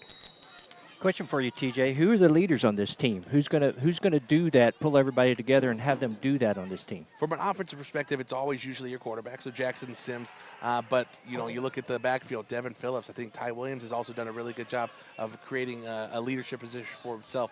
Defensively, it's that defensive line. Guys like Rhino, Jalen Levine, they have to lead this team, DJ James, to really, overcome those negative experiences. Look out for the 30 to 35 and out to the 40-yard line. That will help. Nice job there on the return as Tyson Williams, a junior running back. Or was that DJ James? No, that was Tyson Williams right there again. It's always tricky when you got a number 2 on both offense and defense, and they're both speedy guys. So nice. They got to do it twice there, Merle. So good start for the drive at the 42-yard line. They're going to mark off a few more. So McMurry may have been all sides on the kicking. Great field position to start this drive at the 47. And now with the short field, offensively, you're looking to do the same exact thing. Run the ball down the throat of the McMurry defense, get positive yardage, no negative plays, and put the ball in the end zone. First down, Pirates at their own 47 to start this drive. Oh, that secondary's brought in, Merle. Straight ahead handoff, Phillips. Bursts out across the 50, maybe into McMurry territory, depending on the spot. No, they're going to say 50, so a 3-yard pickup, second down and 7 coming up. Again, not a big game, but the Pirates are going to take that 10 times out of 10, Merle. It's 3 positive yards, gets them closer to that first down marker, and every time they get positive yards on those first down plays, it really opens up their playbook, allows them to get kind of fancy with it when it comes to their offensive play call. Gain of 3, call it. Second down and 7 from the midfield stripe, right on the Warhawk logo at midfield. Handoff again, Phillips tripped up from behind, managed to get down to the 49-yard line. We got our first email of the 2025 season. Comes from Craig McCauley, says the McCauley family from Frisco, Texas, watching Chase Lanham kick monster field goals. Go Pirates, beat the Warhawks. Yeah, you could see that time, TJ. 10 guys 5 yards away from the line there, bringing everybody up trying to stop that run. It takes you back, Merle was talking about the old black and white TV days. It takes you back to the old Wing T days from Coach Royal out of UT. Big third down coming up here. Thank you, Mr. McCauley, for the email. Dropping back again. Sims stepping up. In trouble. Wilson was right, dumps it off underneath, complete. And that's going to be good for the first down at the sideline. Knocked that about to the 33-yard line. Good job coming back to help out his quarterback, Graydon Thompson, who already has a touchdown pass. Pirates move the chains. And right there, Jackson Sims calmly moving through the pocket, going through his progressions. You have everything chaos running around you. He looked like Cam Ward in Miami last year, just running through the pocket, found his open guy in the flat, and got the first down for his team. Yeah, doing a great job keeping his eyes up the field, not down. No panic. Trips wide left. Phillips in the pistol. They'll get the carry. Steps up between 2 defenders, but they collapse on him. Maybe he lost a yard on the play. 3 or 4 black shirts getting up from the bottom of that pile. And the Warhawks are selling out on the run right now, Merle. Both sides. You have the outside linebackers collapsing in, basically just pinning their ears back and going. For the Pirates, I know they're seeing that offensively. You have Brian Hicks, the former Southwestern quarterback, in the booth behind us. He's relaying that message down to let Coach Mask know, hey, we can start really opening this thing up downfield. Brian Hicks, that quarterback. Nick Mask played quarterback on the first Pirate when they had like 9 guys. The first quarterback ever, but not the first one to throw a touchdown That's when right. football came back. Second down and 11. Handoff up the middle. Phillips. And this time he's going to be stacked up for maybe a yard gain of the play before Kamani Smith rushes him back to the turf. And there's a flag. I saw it come in late, I believe. Pirates fans lobbying for it, and they get it. I was going to say, Merle, they're going to call that on us on the other side. Yeah. You got to call something there. Just a boneheaded move from that McMurry player. That bails the Pirates out. It was going to be 3rd and 10. Now it's 15 yards down the field and a fresh set of downs. You want to find a way to cut your playing time. Do penalties like that really hurt your team. Yeah, Michael and I were doing a broadcast a few nights ago with high school, and you really do have to balance that emotion that you have to have on the field to be able to play football. It's tough to do. Especially early in the season, these week 1 matchups, especially if you've never really played before, it can get very tough. So you have to balance those emotions as a player. Williams in the backfield. He'll get, nope, it's going to be an end around. Might be a pass. Pass right side of the end zone. Caught, touchdown! Devin Phillips with a halfback pass finds Graydon Thompson in the right corner of the end zone. And a little trickeration for your Saturday evening. He's from the 3-6-1, so you know he likes to have a little fun, Merle. Right there, Devin Phillips. It looked like the end around was going to happen, and it was plugged up. But him with the glove on, Merle, throws a perfect dime piece into the back of the end zone. We just talked about it. The plays, the running game is going to open up opportunities downfield. And right there, another perfect example of it. Chase Lanham on for his 3rd extra point attempt out of the ball game, out of the hold. Good snap and hold. The kick is up.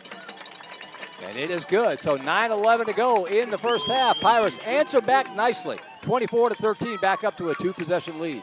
That's exactly how you answer back, Merle, after giving up not just the touchdown, but the 2-point conversion. Great job by the offense, set up by an amazing kick return by Ty Williams. Pirates offense doing really good right now, Merle. Yes, they are. Very explosive. Unlike last year, it seemed like it took them a little bit to get going, especially early on in that season. Right now, they're firing on all cylinders. Yeah, what I see is coach's confidence to be able to call that kind of play.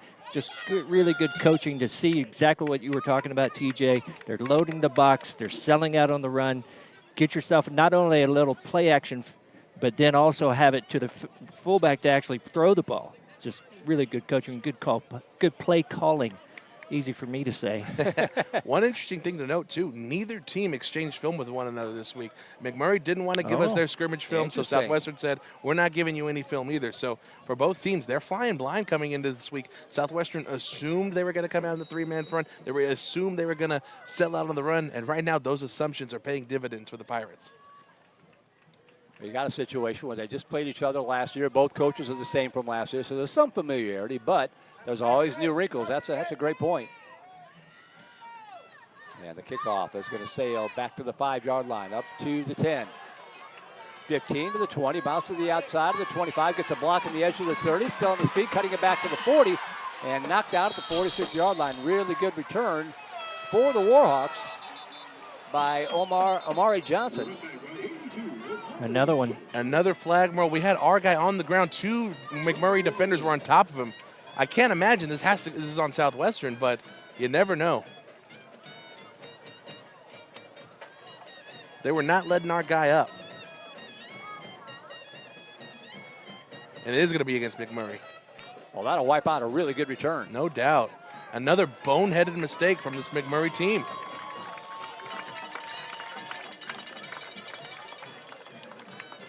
I'm not complaining about it, though. No, not at all. Keep doing it. Yeah, you see that, though. Look at the coach. He's bringing over a lot of guys over there. I can't imagine he's not telling them, you're hurting your team, guys. Yep. I appreciate the emotion. I appreciate the effort. But when the play's over, shut it off. And it's very surprising, too. We talked about how this McMurry squad, they're a veteran team, have a lot of seniors. You typically expect senior-led veteran teams to be able to bottle up those emotions, use it in a positive way. But right now, the Warhawks not able to do so. Warhawks coming off a 7-3 campaign last year, preseason picked as number 2 in the SCAC behind TJ's favorite team, the TLU Bulldogs. Oh, I just threw up. So first down and 10 at the 22-yard line, dropping back. Pass over to the right side, and contact incomplete. That would have been uncatchable either way. Yeah, it would have been. Way On underthrown. the covers was Gilbert Anderson. So second down and 10 coming up. Yeah, he expected his wide receiver to cut out. That's right. A little earlier there. Yeah, and the wide receiver hadn't really turned around either until the ball was essentially on the turf. I also think he was a little bit rushed. We had a great pass rush up on the right-hand side on that, so he was probably feeling that. Hasn't been a sack yet. Kind of surprising, just given the abilities of this defensive line. So second down and 10.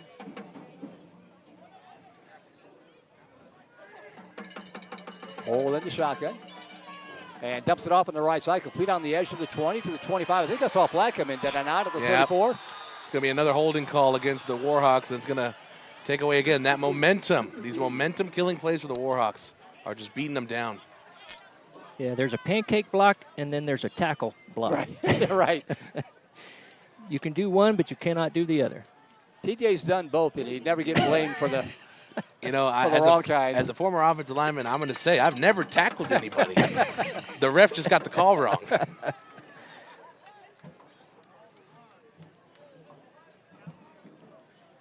So McMurray going the wrong way. This is sort of a flashback to that opening drive. I hope it ends the same way, Merle. I do too. Second down and 20.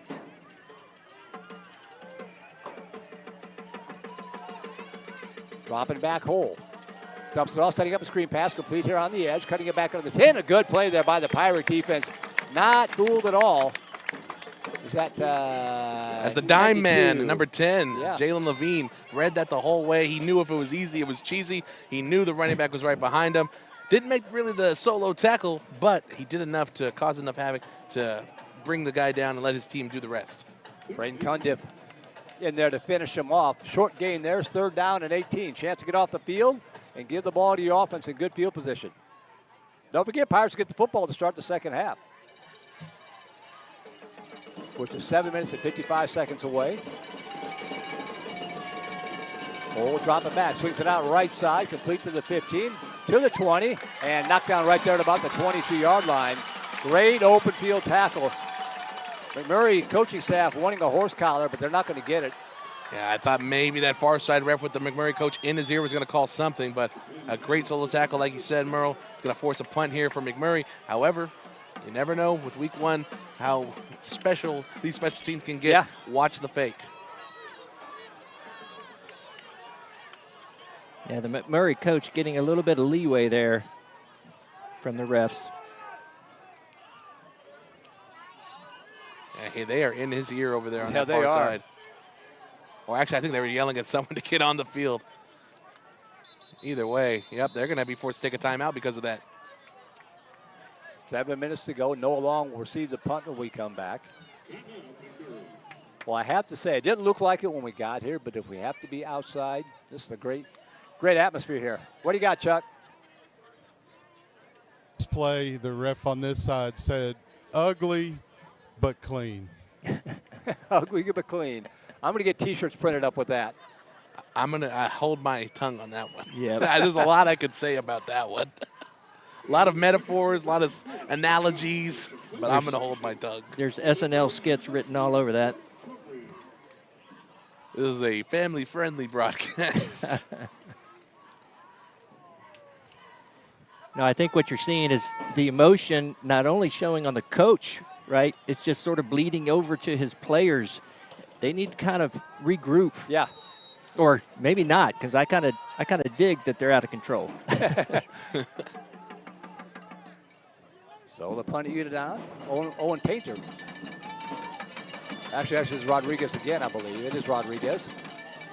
Pirates got in there and forced kind of a shank punt, and it's going to land at about the 48-yard line and bounce out of bounds, I think. Yeah, it did bounce out of bounds. Good rush there at the punter. Great job by the Pirates, and now another drive is going to start with great field position. If you're the Pirates here, this could be a big blow to the Warhawks if you're able to put more points on the scoreboard. You know, something that a lot of people don't realize when it comes to sports, that kind of effort, even though it wasn't a blocked punt, that kind of effort puts pressure on that punter to have to make a play. And that's a lot of times what you just want your players to do. That's why you want them giving 100% all the time, because it puts pressure on other kids to have to make the right decision. Pressure busts pipes, pressure makes diamonds, and right there, kind of busted the pipes of the punter a little bit. And I like that, TJ. That's a T-shirt. Sims sends the receiver wide right. That's Christian Murray. And counter play on the left side up to the 50. Solid 3-yard pickup there for the Pirates. Brings up a 2nd down and 7. And that was someone in the backfield that I've been waiting to see all game, Merle. That's Devin Baylor. They call him Deuce. He's number 22. He's actually a transfer from McMurry, went to TSU out in Houston, and now found himself here in this Pirates offense. He's a bruising running back. He reminds me a lot of Dylan Wilborn. We called him Bam Bam from back in the SCAC championship days. Expect a lot from this transfer as well. Gain of 3, 2nd down and 7. Give it to him again. Looking for running room. Not much there. Cut it up the middle. Good second effort, though. Might pick up a yard on the rugby scrum. Now they're going to stack him up at the 50, so no gain. 3rd and 7 coming up. Right there, just ran into the back of his offensive lineman, number 99 for McMurray, Dorian LeBlanc. Did a good job of just getting a pushback on the offensive line for the Pirates, not allowing Deuce to get anything off that initial run. Lights are on. Sun's behind the clouds. Hasn't set yet. And a big 3rd down here in 7 for the Pirates. Sims back in the shotgun. Dropping back, looking. Pass right side and batted away at the last second. Nice job there by McMurray's number 20, Cole Rhea, to get a hand in there and knock it away from Gilliam. And it brings up a 4th down. The Pirates are going to try to pooch this one and pin the Warhawks deep. Yeah, Rhea did a great job of getting back into the coverage space there. Right there, the right receiver for Southwestern beat him off the jump. But Rhea did a good job of recovering, making a play on the ball. First time today, Merle, that we've seen the Pirates go 3 and out. Yeah, Lanham has been busy from the kicking perspective. This will be his first punt of the season. He'll hit it from about the 40-yard line. Good snap back. And an end-over-end kick fielded at the 10 to the 15 to the 20. Gets the corner turn to the 25. And cutting it up and knocked down at the 38-yard line. Tossing in to make the stop for the Pirates was Caleb Harmon. And there's an injured Pirate down in the field.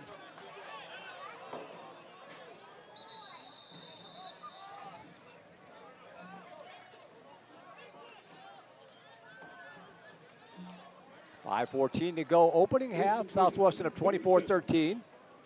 So 10 to the injured Pirate. And now McMurry with 5 minutes left. I don't assume that they'd like to give the ball back to Southwestern, obviously. But for them here, they have to burn some time on this clock, knowing that Southwestern's going to get the ball in the second half to start. Have to burn some time here, get a long extended drive, and then, obviously, put points on the board. You don't want to leave this drive empty-handed, but you especially don't want to have a 3-and-out that gives Southwestern another chance prior to going into the half. Kind of an opportunity lost there for the Pirates. Had great field position, could have gone up by 3 scores. Now they got to go back to work on defense. It almost would have been a dagger, I think, if you would have scored there, put points on the board, then get the ball again. It's just one of those things that you look back when things don't go your way in certain situations. You look back, those are moments you have to capitalize on. 5:14 to go first half. Pirates by 13. Warhawks with the football. First and 10 at their own 37-yard line. Play action pass, looking. Hit as he throws it. That ball is overthrown. Great coverage, stride for stride with him down the field was Cam Roberson, the junior out of Galveston Clear Falls. Tried to get it down to Card, but pressure coming from the backside. That ball off the mark. Yeah, right there, whole heard footsteps. He heard it coming from the blind side, so he had to get rid of it, just throw a prayer up. And luckily for the Pirates, that one falls safely down to the turf. Again, though, great coverage. Does get past him a little bit, but that's got to be a great ball. Yeah. That's got to be a great ball thrown. Makes that pressure coming from the weak side, just overthrows it. Second down and 10 from the 38-yard line. Hole with the empty back. He's going to keep himself right side. Giving ground and just throws that one with his left hand. That's got to be grounding. There's nobody in the area and never got back to the line of scrimmage. It has to be, Merle. It has to be grounding. That is the quintessential definition of grounding. And there's a flag. Yeah, they'll talk about it. Not for long, though.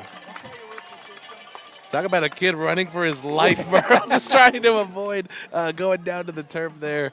You know, I love the ingenuity. I love what he was trying to do there. I see the vision, but you got to throw it beyond the line of scrimmage, baby. If they don't call grounding there, Coach Creasel's goatee is going to grow about 3 inches because he was yelling so much. I think he'd rather have it grow on his head.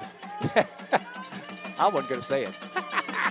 3rd and 20 coming up. Lost it down in addition to the yards marked off. And with 5:02 to go, TJ, we thought maybe the Pirates squandered an opportunity, but if you can get the stop here, you're going to get back with, I think, all 3 of your own timeouts left. Only 12 seconds have ran off the clock That's since right. we made that last comment, Merle, about not wanting to give Southwestern the ball with too much time. So for the Pirates here, you want to protect the sticks. You want to protect that first down marker. So send the defensive line, stay in your lanes, run that zone coverage you've been doing really well, and force the Warhawks to have to play in front of the sticks and set up the 4th down punt.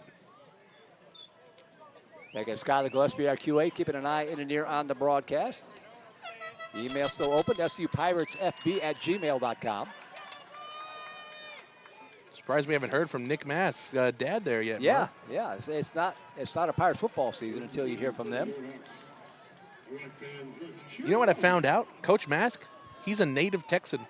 This whole time, I thought he was from Colorado. No, he moved there after the fact because his dad got a job.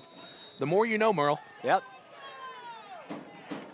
3rd and 20. 5:02 to go first half. Hold in the shotgun. Dropping back. 4-man rush. Now the pocket breaks down. Scrambling to his left. Giving ground. Fires it over here to the near sideline. Picked off. Picked off.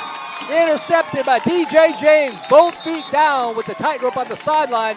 And the Pirates get great field position at the 42-yard line. There is a flag down. I think it's going to be holding, and yeah, it looks like holding. So DJ James is going to get his first interception of the year. He had multiple last year. The first team all-region in 2024 in his junior year campaign. Starts the first game of his senior year off with the pick, and it looks like they're going to take the ball here.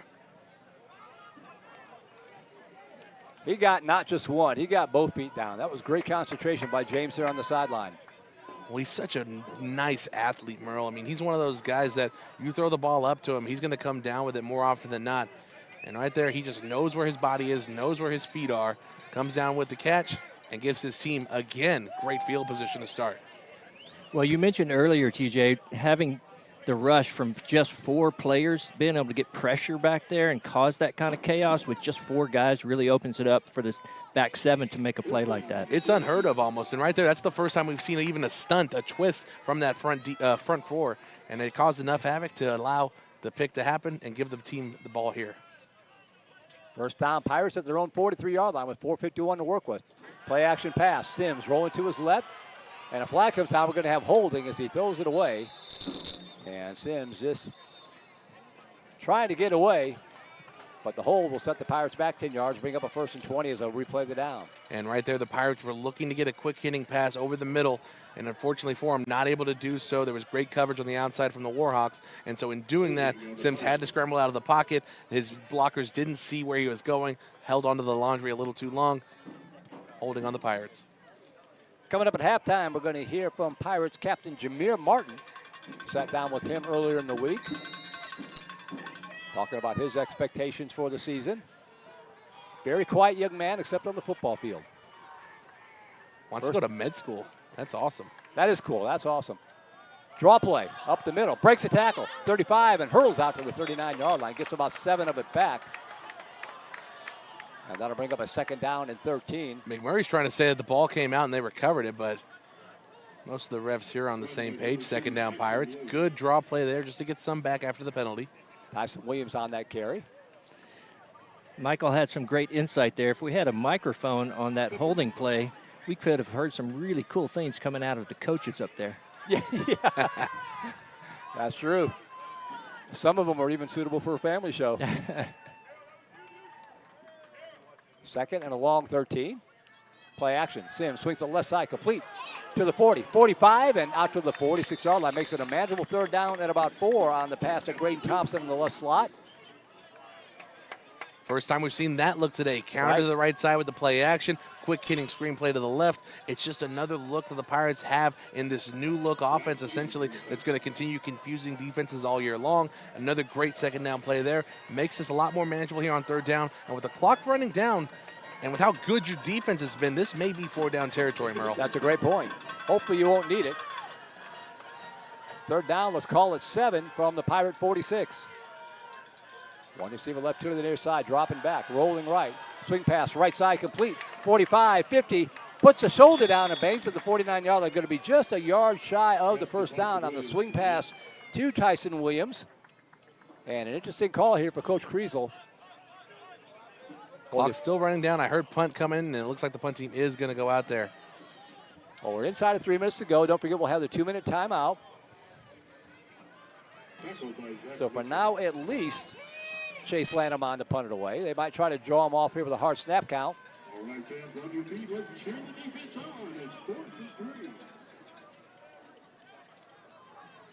Play clock down to 6.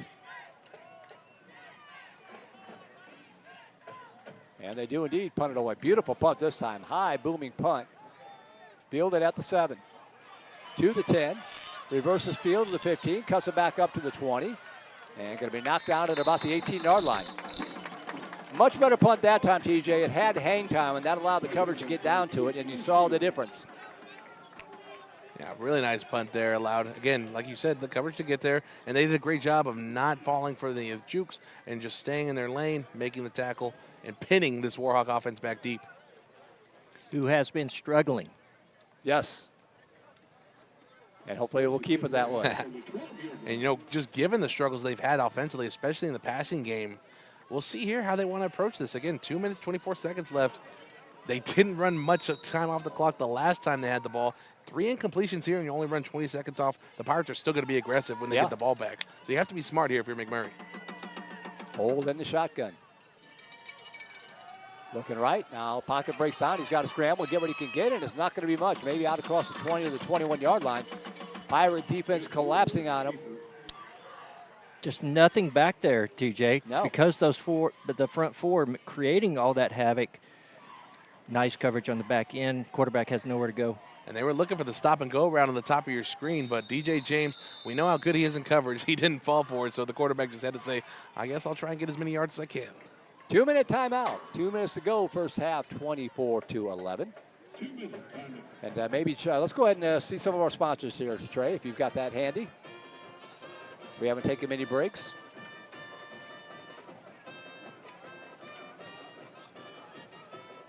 And away we go.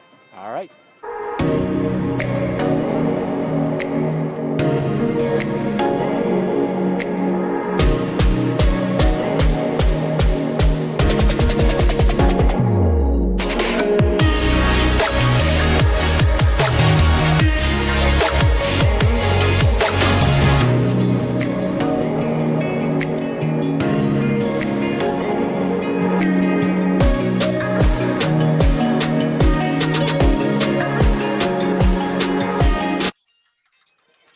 All right, after the timeout. 2 minutes to go, first half. Pirates by 13. That is a second down and 7 from about the 21-yard line. Hole dropping back. Now scrambling again. He's running all day long. He might pick up the first down here. Scampers out of bounds at about the 26. Going to depend on the spot. But from here, looks like he may have been a yard shy. Yeah, he is a little bit short there. It's going to be 3rd and short coming up. Did go out of bounds, so the clock is stopped right now. He just hasn't had time to throw. No, not As at Trey all. mentioned a moment ago, this front four is getting to him and flushing him out of the pocket. Yeah, his offensive line is not doing him any favors. The Pirates haven't even blitzed yet. It looks here they're bringing Caleb Harmon down. It may be a five-man big-on-big situation here. Actually made him make the change in their play. 3rd and 1 coming up. Pirates fans making noise. Trying to get the draw play. Breaks free out to the 30-yard line. Taking up the first down is Tedrick Williams. And the Warhawks move the chains. Trying to go quickly here from the 30-yard line. Dropping back, swings it out left side, and bobble and off the carpet, incomplete. Blinded by the gray, 2nd down and 10. Another example of just these short passes that McMurry hasn't been able to connect on, and those are typically the passes more that you work on first in camp. So the fact that they're struggling so much with it right now here in week 1 is a pretty alarming. Yeah, the dreaded skip pass. That's right. Stop the clock with 100 ticks left on it here in this first half.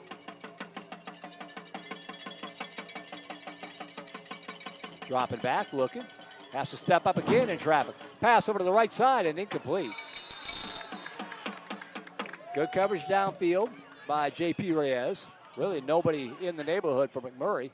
And with 1:33 to go, TJ, here we go again. You get a stop here, you're going to get the ball back and a chance to do something if you want to. And with the Pirates, they have all 3 timeouts here. No, excuse me, they have 2 timeouts left, so you're looking to force another incomplete pass, stop the clock, and then get into a punting situation. Well, I've already seen Lanham with a 43-yard field goal attempt, so empty back set here for Jess Hole. Dropping back, Pirates rush 3. Stepping up, dumps it over the middle, complete to the 42-yard line. Hit and shoved backwards, but it's going to be enough for a Warhawk first down. Nice hands in traffic that time by Carmela's Card. And right there, once again, the Pirates sitting in that zone coverage card, finding the soft spot in it, settling in and getting his quarterback room to throw, and that's going to be a false start. Sometimes you try to go too quick. Also on that play, the quarterback just stepping up. That's what McMurry needs to do. They need to speed up their plays because they're just not giving him any kind of time for any kind of play to develop. Yeah, you kind of go back to some of their earlier drives that they were doing some good things on, having those quick hitters, those quick passes. They've abandoned that here so far late in the second half. Obviously, I think it's because they want to put more points on the board, being down 13 points. But here, you can let those quick passes develop. You're just moving the ball down the field in increments. And, right now, for a Warhawk offense that's struggling, that may be what you need to turn to. I also feel like they've kind of abandoned the run a little bit. They have, yeah. 1st and 15 with 1:17 to go. Skyler Gillespie, our QA, is fired. He said, I like this field. Oh, no. Well, he's not here in person.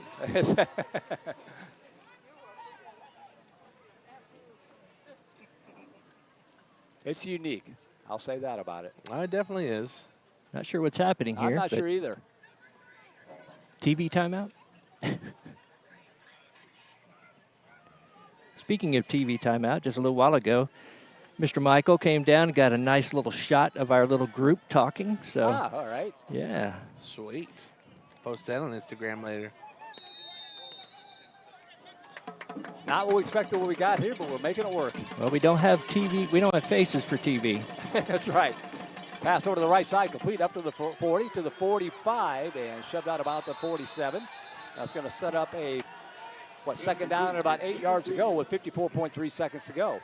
And that's what McMurry needs to do as well. Use the aggressiveness of Southwestern against them on the defensive line. A screen play is the perfect play to do exactly that. Right there with a long first down play. The Pirates definitely were going to show some pressure. And so McMurry says, we'll just throw it over the top of the screen and get a big chunk back on that one.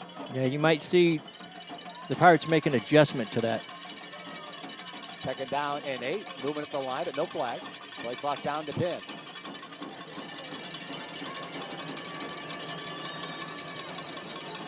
Drop it back, swing pass to the left side. Oh, made the first man miss, cutting it back up. Can't get by the second or the third guy. Pirates swarming to the football. Caleb Harmon stacking them up. And then the cavalry arrived. Yeah, that gang tackling there from Southwestern, just another prime example, not allowing the receiver to get any yards after the catch. Good job there of backing up your teammates and bringing the ball carrier down. So third down here, and we're going to get a timeout called by the Pirates. Yeah, I think Caleb Harmon a little shook up on that one, so they're going to call a timeout because of it. Well, TJ, you asked, now it's officially Pirates football, because Bob Mask writes in and says, hoist the Jolly Roger. Greetings from Colorado. The Pirates are looking good. Let's keep it going. Hosting the Jolly Roger from Bob Mask. Thank you, sir. Good to hear from you. So for a long time, Merle, I'm a big baseball fan as well. I went to Pittsburgh this summer to watch the Pirates go to PNC Park, beautiful stadium. When they win, they hoist the Jolly Roger. Right. I didn't know what it meant at the time. I was with someone. He was like, that just means raise the flag. Yeah. I was like, oh, okay. I hoist the Jolly Roger it is then. I'm not going to say it for Southwestern, but cool. See, Cubs fans keep it simple. They just say, fly the W. And they sing that stupid little song. Astros fans keep it even simpler. They just go drink after the game. No matter if they win or lose. Fun football game. Good start here for the Pirates as we come up on the halftime. Would love to get off this field with this lead intact. Maybe get the stop here and get the ball back and come up with something tricky. Maybe another turnover here. You're going to have McMurry working quickly. We've already saw when they work quickly, they're prone to mistakes, whether it be penalties, turnovers, you name it. So right now, Southwestern trying to force another mistake for McMurry. And also keeping guys deep, trying to make sure nobody gets back behind them. Third down to 6, trips wide right. Cole dropping back, pressure coming from the edge. He has to step up again. Pocket breaks down, gives ground back inside the 40, all the way back to the 30. Just throws it. They got a receiver over there, but couldn't quite call it in. Wow. Williams, the running back, almost came back. He was wide open. He got lost over there, camouflaged. But great pursuit there by the Pirates with 32.3 seconds to go in the half. The way both of these quarterbacks have done such a good job of running forward than just running backward and avoiding pressure, you might think that they're practicing that in a real, on a day-to-day basis. But right there, a great job from Howell just to avoid the pressure. He had a great throw to his running back at wide open, but not able to pull it in as the Pirate player is down. Yeah, that is Jamir Martin. We're going to hear from him at halftime. And this, the way they're working on him, this might be a cramp. Yeah, week I hope one. that's all it is. Week one, you typically have a lot more cramping than any other week in the season. So for the coaches, I think Coach Creel highlighted this in his interview earlier in the week. The importance of hydration, the importance of managing your diet and nutrition and everything like that. What's interesting is it's about 77 degrees out here. Not the weather we expected in early September. It's been a weird summer. It has been a weird Texas. summer. Yep. Whether it be the temperature, the rain, everything has been a little weird here. And that's just because we live in Austin, in the Austin area. You know what they say in Texas, if you don't like the weather, that's right. Just stick around, it'll change. Or just move to another part of Texas. Yeah, an all-star crew here. I do Vanderbilt football on Friday night. Michael Rose and Trey Grubb doing McNeil football on Friday nights. Chuck Tracy on the sidelines does Leander football. And CJ is the PA announcer at Odom, correct? Yeah, I kind of get in where I fit in. Whoever Right. needs help. So I do Odom games. But CJ, and then, familiar voice to Southwestern fans. He does a lot of other sports Yep. for the Pirates. The softball team is very aware, Yep. very, well aware of me. All right, Martin is up and walking off the field under his own power. And smiling. And smiling. That's always good to see. Yep.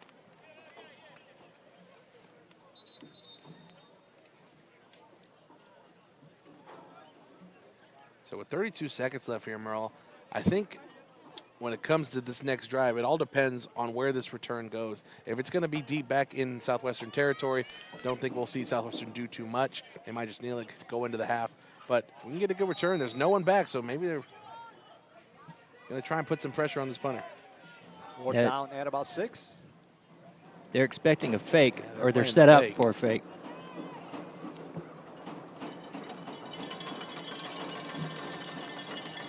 High snap back, and they do punt it away. Pretty good punt, spiraling into the afternoon sky. Keep rolling. Go, go, go, go, go. Nope, they got down to a nice job there by the Warhawks to get on that football at the 5-yard line. So that changes what Southwestern could do. That ball needed one more quick bounce to get into the end zone. Yeah, they did a good job of going and staying on top of that ball and getting in front of it so it didn't go into the end zone. So you're up by 13 points. You got 22 seconds to go. You're 95 yards away, but you get the ball to start the second half. I think we're going to play conservative here. Yeah, definitely just take this one, kneel it down, take this one into the half, and come back out ready to play for the next half. Yeah, I think you could tell by how they set up for that. Yeah. How they set up for the fake that wherever the ball was going to go, it was going to take a knee. They were conceding that, right? You bet. Don't forget, coming up at halftime, Jamir Martin will have halftime stats for you.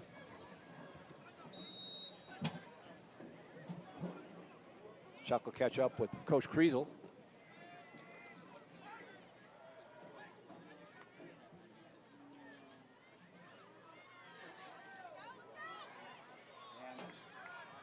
Handoff left side out to the 15-yard line, and the clock is going to tick down.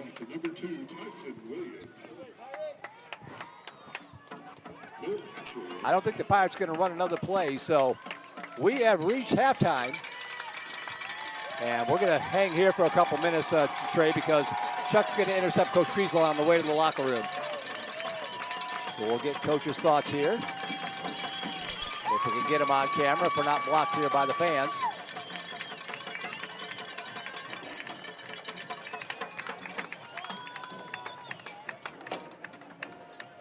All right, Chuck Tracy has managed to catch up with Bill Creel down to the sidelines. Chuck, it's all yours. What's Coach have to say? Coach, pretty good performance by offense, defense, special teams. How do you keep the intensity up? How do you keep the pedal to the metal? Well, so the intensity is not a problem. The problem becomes the focus, right? Everybody's geeked up. That's what we talked about all week is just do your job, try to handle emotions. I think we've done a great job. They have 3 15 personal penalties. We don't have any. Our emotions play what we do. We've had some big plays on both sides of the ball and just keep playing, but it's really about handling. It's crazy. You're never sure what's going to happen, so we just got to keep doing that. It's a good football team. We got to play well. Good luck in the second half, Coach. Appreciate you. Thank you. There you go, Merle. I'm not sure. Well, you're kind of cutting in and out. We might be having a dead battery in that KTEL microphone I got down there. I got you. All right, so 24-11 your score here at the end of the first half. I think we got enough of that. And your thoughts, TJ, on a good first half of football? I think the Pirates played well on all areas of the game, from offense to defense to special teams. They did really well. Coach Creel mentioned it. There's no unsportsmanlike penalties, no penalties that are going to hurt your team from that perspective compared to McMurray's 3. So they're playing really well, keeping their emotions in check. Now, piece the second half into it. We've seen it all time and time again over our 4 years doing this, where one half goes really well and the Pirates aren't able to make the second half go just as well. So right now for this 2025 squad, I'd love to see them put a second half performance together that stands just as well as that first half performance. And it all starts with that first possession of the second half. If you can come out and get points, even 3, but 7 will be even better, that really puts pressure on a McMurray offense has struggled here. Yep, and you're going to see McMurray, if that happens, probably air the ball out a little more. They've struggled through the air here today.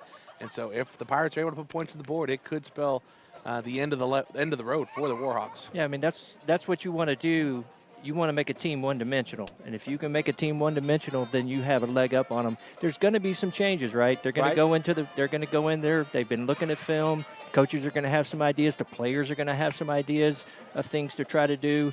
What I'm seeing from the Pirates, not a whole lot of adjustments needing to happen. I think they're playing a pretty good game plan so far. Well, Trey, just to give you a heads up, we're going to cut to the interview here with Jamir Martin in just a couple minutes. While you're queuing that up, I want to take a moment to thank all the sponsors of Pirate Football, including Aramark, Don Hewlett Buick and Chevrolet, Double Dave's Pizza, Eagles Wings Home Improvement Services, Fairfield by Marriott, First Texas Bank, Frost Bank, the Georgetown HEB, GTX Wealth, Ideal Signs, Jersey Mike Subs, Mighty Fine Burgers, Fries, and Shakes, Primerica Financial Solutions, Rivery Coffee and Bagels, Rudy's Barbecue. How come so many of these are food places? I'm getting hungry. Stephanie Featherstone with State Farm, Story Amplified Digital Marketing, Tropical Smoothie Cafe, The League Kitchen and Tavern, and Whataburger. Thank you to all of those folks for sponsoring Pirate Football and making it possible for us to be here in Abilene. So we're going to step aside. And earlier this week, I had a chance to catch up to Pirates co-captain and defensive back number 3, Jamir Martin. Let's hear what Mr. Martin had to say. He speaks pretty softly. You're going to have to listen close here on the Vype Live Network.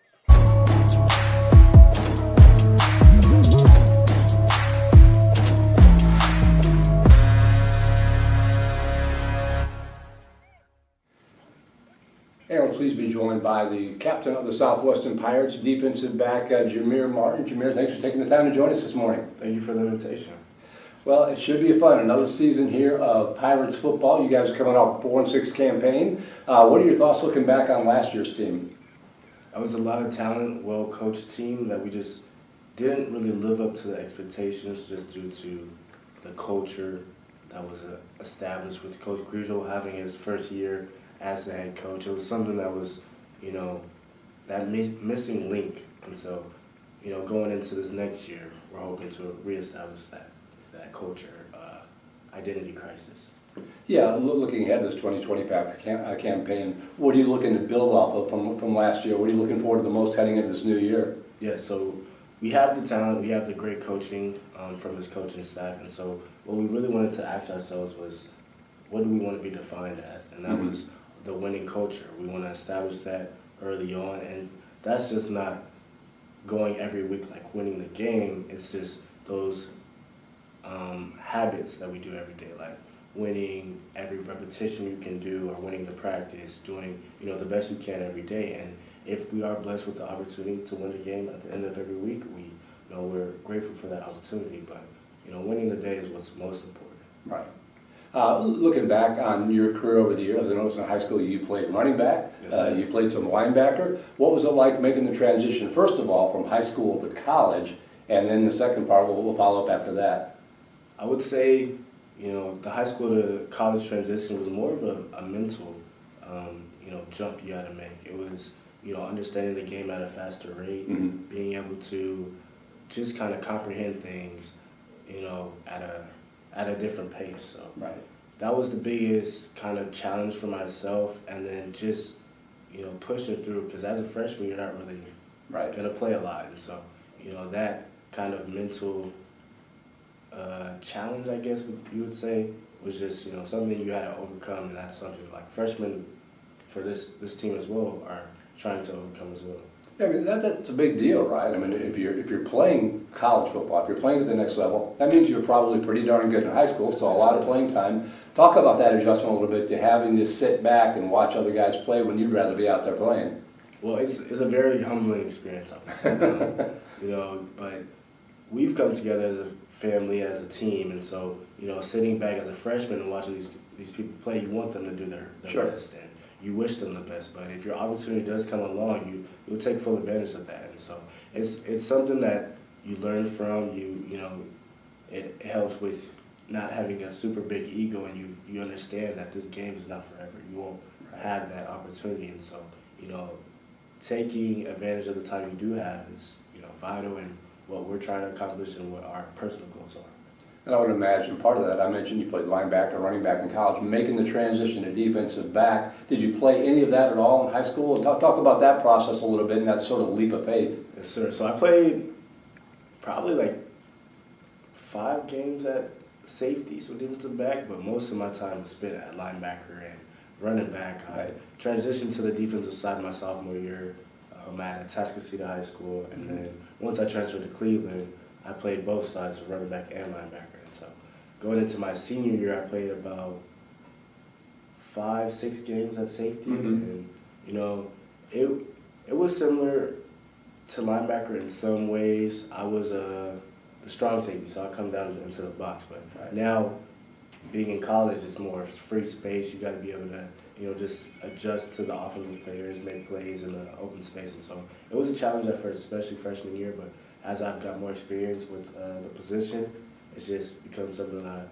I really found kind of to be my thing. So. Yeah, I always talk with some of the guys that sort of interstate rivalry, Houston area, Dallas area, Austin area, that kind of thing. Is there a lot of that going on in the locker room, or do you guys kind of come together now in this? I would say, you know, we've come together, but there's still that kind of competition between each other. Probably during playoff time, especially, right? Definitely, yeah. And even as the high school season starts, we, you know, hear a bunch of people, like we have some guys from North Shore, Austin, Westlake, some Dallas area guys, and so it's just kind of that, you know, that high school edge that we still have going on, and that pride from where we come from. That's just, you know, it comes out in everybody. Talk about being a captain, and you mentioned, you know, having to sort of get used to stepping in and stepping back as a freshman. What are you trying to sort of give some of that knowledge to the younger guys coming in? Talk about that process a little bit. So the idea I wanted to pass on was for them to want to live in the present, because football is not forever. You know, and what we do, we put so much time and effort into this game, and we never know like when our last moment will be. Right. And so kind of establishing that in the beginning and knowing to give your effort, like 100% effort in whatever you do, just helps to build a solid foundation and going forward in your career and your family life, like anything like that. And so, you know, regards to football, 100% effort, just doing what you can, and then off the field as well, academics, how you know, live your life on campus, the relationships you build, you know, networking, it's all vital at an early age, especially in college. This is where, you know, we're still building into the man we want to be. So establishing both the on-field and off-the-field kind of identity we want to be as, you know, Southwestern football players is very important to me, and I want to, you know, implement that to the younger guys and everybody else on the football team. I'm going to ask you about your post-college plans in a minute. Before we do talk football one more time, talk about this weekend's game. First of all, how anxious are you to get out in the field again and hit somebody else? And you know, talk about getting the season started. What are your expectations? I'm very excited for this week. We came together as a team, great coaching going into this first game, and just based off last year, it was a great game. McMurry and us, and we battled to the very end. And so this upcoming weekend, I'm looking forward to, you know, a similar game as that. Very, you know, hard-fought battle, and you know, I'm hoping that we just come together as a team and really solidify ourselves with playing all the way to the end, because that was something we struggled with last year. And so, you know, completing games through the fourth quarter and keeping the pedal, like our foot on the pedal, is basically our motive for this year. Well, you're coming in, you're a junior this year, so hopefully Pirates fans will get 2 years of service out of you. But looking beyond that, looking beyond college, what are your plans after college? So I plan on going to medical school after I graduate from Southwestern, entering into one of the military branches, and after that I plan on becoming an orthopedic surgeon. So very cool. That is the plan. Well, any final thoughts here? Anything else before we let you go? No, sir. All right. Thank you for the opportunity. Junior defensive back, team captain Jamir Martin, our guest here on the pregame show, and for Southwestern Pirates football. We'll take a break and be right back. You're watching Southwestern Pirates football on the Vype Live Network.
welcome back to Southwestern Pirates football on the Vype Live Network. Merle Bertrand, TJ Baylor, Trey Grubb, Michael Rose, Chuck Tracy, and Skylar Gillespie here with you. Pirates lead it 24-11 at the half, Wilford Moore Stadium. And TJ, I'm just going to rattle off some stats here. They talk about how stats can be misleading. They are definitely misleading. Pirates lead this game by 13 points. First downs, 10-8, favor of McMurray. Rushing, 58 yards for McMurray, 31 for Southwestern. Passing yards, 150 for McMurray, 123 for Southwestern. So total yards, I lost it. Where was it at? 208 for McMurray, 154 for Southwestern. All the stats in favor of McMurray. 8 penalties for 65 yards. That's 4 penalties for 40 for Southwestern. But you look at the stats, and yet you look at the scoreboard, and it doesn't make any sense. You know, they say men lie, women lie, numbers don't. But right now, those numbers are lying. But it's because of the field position battle that the Pirates are winning here today, Merle. The Pirates have had short field positions on multiple drives that it's allowed them to move very quickly down the field.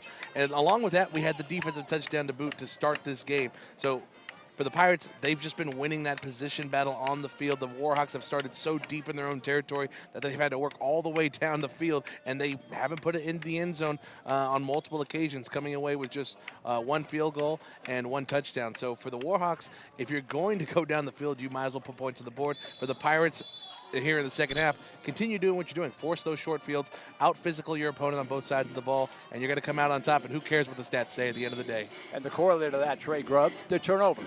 Yep. You know, 1 fumble. Pirates have fumbled the ball twice, but recovered both times. McMurray's fumbled it 3 times and lost 1 of those in the end zone for 7 points for the Pirates. There was also an interception, DJ James with the interception. So that makes a big difference here. Yeah, I mean, that's one of the things the game is simple, right? It's all about turnovers and penalties and just keeping your cool. If you can do those things, if you can win those battles, and to TJ's point, the field position, if you can win those battles, you're generally going to win the game. It's kind of like in basketball, right? If you win the rebounding, you're probably going to win the game, right? So it comes down to those simple things, but they're really not that simple, right, TJ? Oh, yeah, if only it was that easy, right? But no, it really is when it comes to the turnover battle, especially a breath of fresh air that the Pirates are actually winning the turnover battle so far here today for a team that not only led the conference in fumbles last year, not only led Division III in fumbles last year, but was one of the leaders in fumbles lost across the entirety of collegiate football. It is a breath of fresh air. That ball security has been a big emphasis for them, and right now they're achieving that goal. Hopefully they can keep that going here in the second half. I knew that Trey would work in a basketball reference sometime. The other thing here I noticed, time of possession in favor of the Pirates. Not surprising there, 16-29 to 13-31. That was one other little stat of note. So stats can be misleading. The only stat that matters, as we all know, it's the oldest cliche in sports, is what's on that scoreboard down there on the left side of the end zone.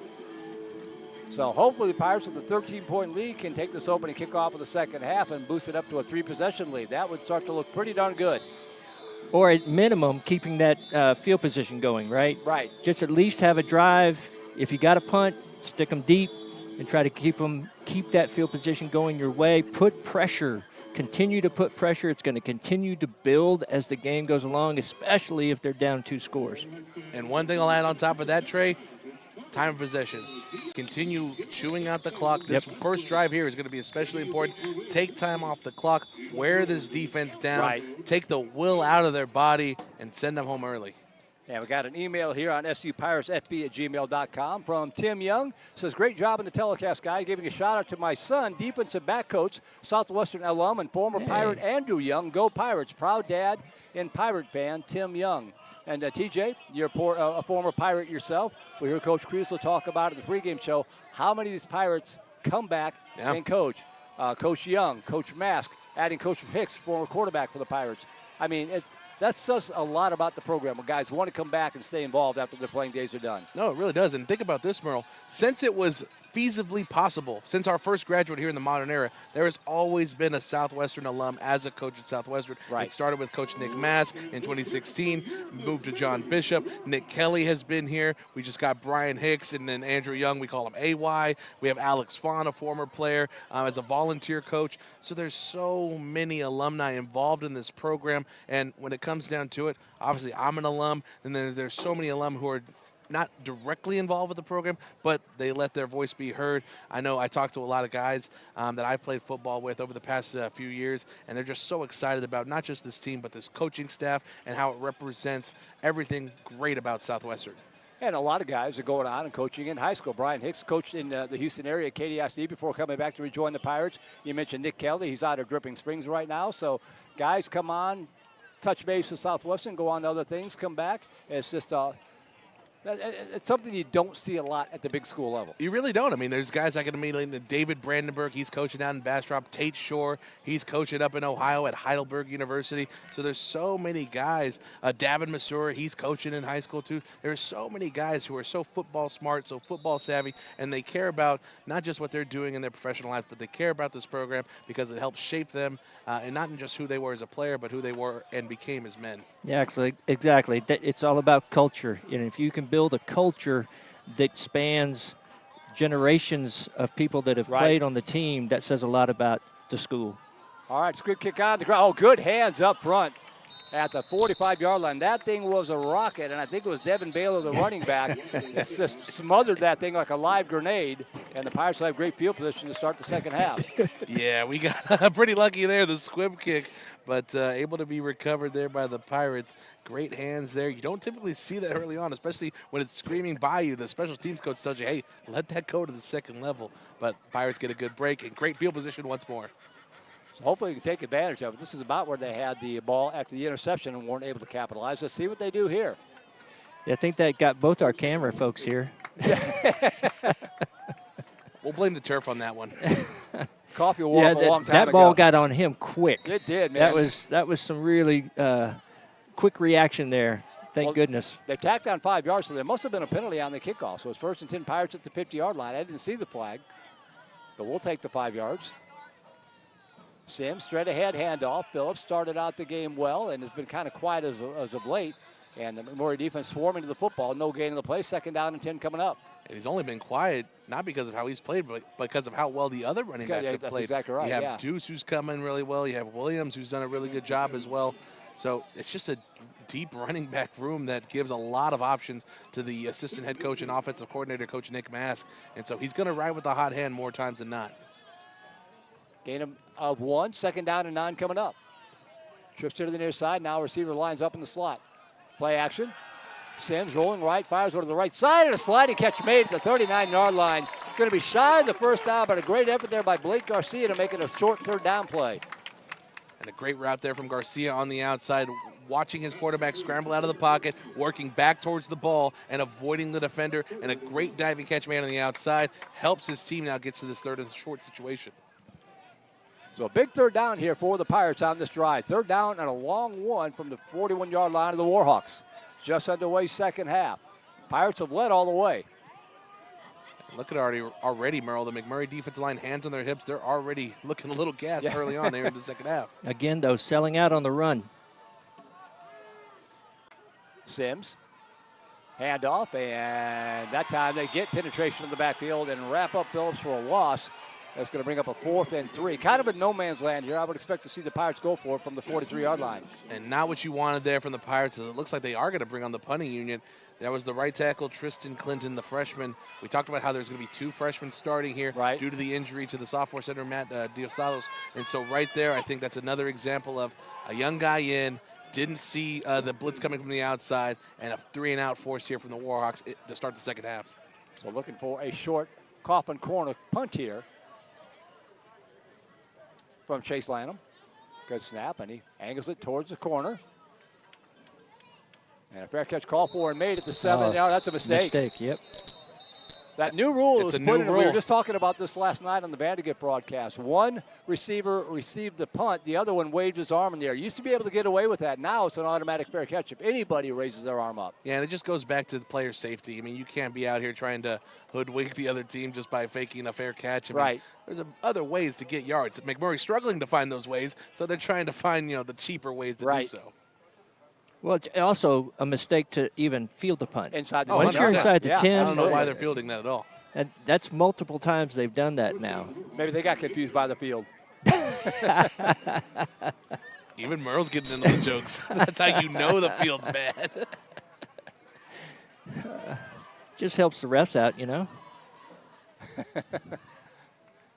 So first down at the 7-yard line. In the end zone, dumps it off underneath, complete out of the backfield to the 10, tripped up the 11-yard line. They dump it into the backfield to the fullback, it looked like, number 40, Rhett Butler. He's actually a tight end, sophomore. A flag on the play from the side judge. First time we've seen Butler have any type of action here today. It's just that little tight end crease out in the flat through the backfield. It'll be interesting to see here what the flag is. Blindside block, oof. That'll hurt. That'll make it half the distance to the goal. We keep talking about the old school days of football, Merle. That used to be legal. It used to be. But in the past few years, post-COVID, you can't do that anymore. So that pushes the ball all the way back to the 5-yard line. Boy, I think you mentioned it, Trey, when we're coming out of the half. McMurray's had terrible field position all night long. First down and 11. Hole. Play action out of his own end zone. Pass to the right side and a sliding a tip made at the 14-yard line, but I think it ricocheted away. And it's going to bring up a second down. Or did they give him the catch? They gave him the catch. They gave him the catch. Just another diving catch over there made by the McMurray receivers. They're just trying to secure the ball, and so what they're doing is just going to the ground as soon as they catch it, not trying to do too much. And good job there. Gets us here to a 2nd and 5 situation. I believe it was Casey O'Shields hauling that one in. So second down coming up.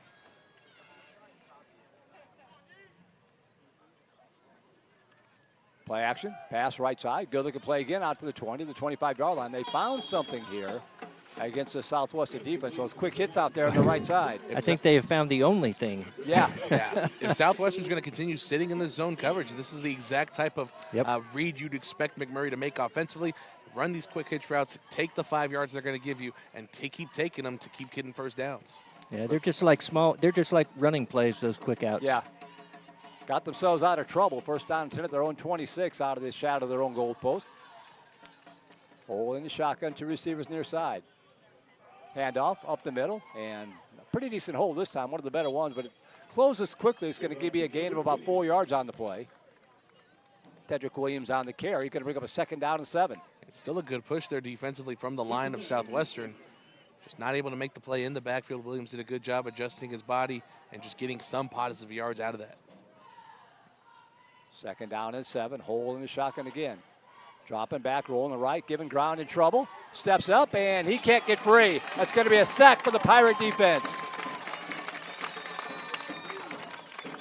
I see 5 and 92. That is Rhino, Morian Williams-Jack, and Braden Cundiff. There was a third Pirate involved in the play as well, but I didn't get a look at the number.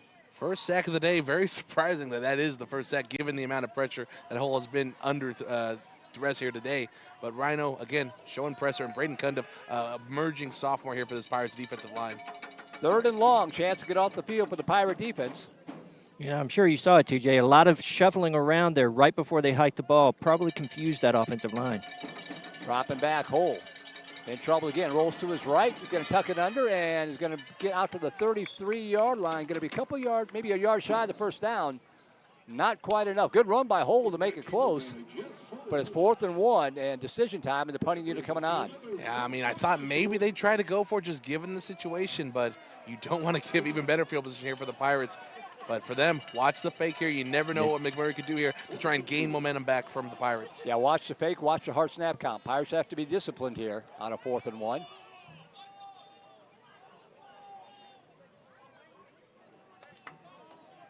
Jackson Rodriguez allegedly to punt it away. He's standing at his own 19-yard line.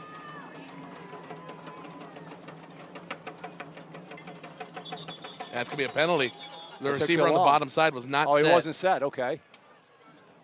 Whistle came from the far side of the field. Yeah, I think he got a timeout right before. So I think it was going to be a delay of game, but then they called the timeout. Yeah. So they avoided. But that's that okay. would have been a penalty right there. But They might need that timeout down the stretch here. Head coach, head down, just looking dejected when he called that timeout. I've been there. That's, man, tell you what. Just execute, boys. You know, drives you nuts. Yeah.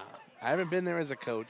I've been there as a player. I mentioned this on Twitter earlier, but the last time we were here, at McMurray's field. It was my senior year in 2019. We gave up 8 fumbles. I think I said this earlier on the broadcast too.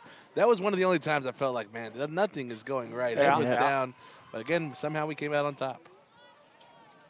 Probably because of you, right? I did recover 1 fumble, yes. Attaboy. So the punting unit back on. They save the 4th and 1 by burning the timeout. Good snap back. Another rocket punt. What a beauty. It's going to be caught at the 25-yard line. Makes the first man miss up to the 30. And stepped out of bounds at the 32-yard line. I don't care what Noah you say. That Long. looked pretty cool. Yeah, Shifty. Shifty right there. Just an update, guys. Jamir Martin still battling issues with cramps, so he may not go out. Looks like he's over here at the table. Okay, that's good to Trying to know. stretch. Hate to see it, but thank you, Chuck. Yeah, the first game that Michael and I called for McNeil, lots of cramping up in that game. I mean, It is early. Well, Texas, August, September, right? Man, it's no joke. It's not really hot out here, but it's muggy. It's a little swampy. Yep. First down and 10 at the 31-yard line for the Pirates. 9:17 to go, third quarter, up by 13. Sims doing a great job managing this football game, the sophomore. Handoff up the middle. Bounce to the outside. Good run out to the 35 to the 36-yard line. Tyson Williams, as Matt Sanders, my broadcast partner on Vatican Football, would say, teleported to the left there and made about a 6-yard pickup. It's easy to teleport behind this offensive line. Oh, yeah. We've talked a little bit about how they're young. One thing about them, though, they're very lengthy. They're very tall. One of the taller offensive lines in Southwestern's program's history. And right there, Williams has to sneak behind him, teleport his way to the 5-yard gain. Out to the 36-yard line. Second down and 5.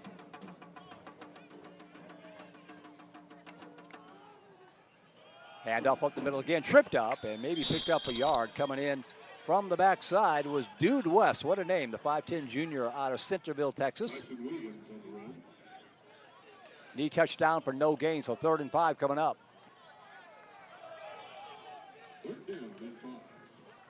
Another third down play here for the Pirates. You do not want to go 2-3 and outs to start the second half. We mentioned it coming into the second half. The Pirates need to piece 2 great halves together. Yep. They got to get a first down here. 3rd and 5 for Sims. Pressure coming from the edge. And pass over here to the near side. Incomplete. Boy, breaking free at the last second was Harris Gilliam. But that pressure, I think, forced Sims to throw the football about a beat earlier than he wanted to. Yeah, Sims felt the pressure coming in the pocket, just threw up a Hail Mary, and Gilliam almost got away from the defender. You could have maybe called a hold on the hand, but just a little too far out of reach. And the Pirates, again, go 3 and out. Yeah, he's got enough penetration that he couldn't step into that throw. Right. Yep. So Lanham set to boot another one. He'll hit it from about the 25-yard line.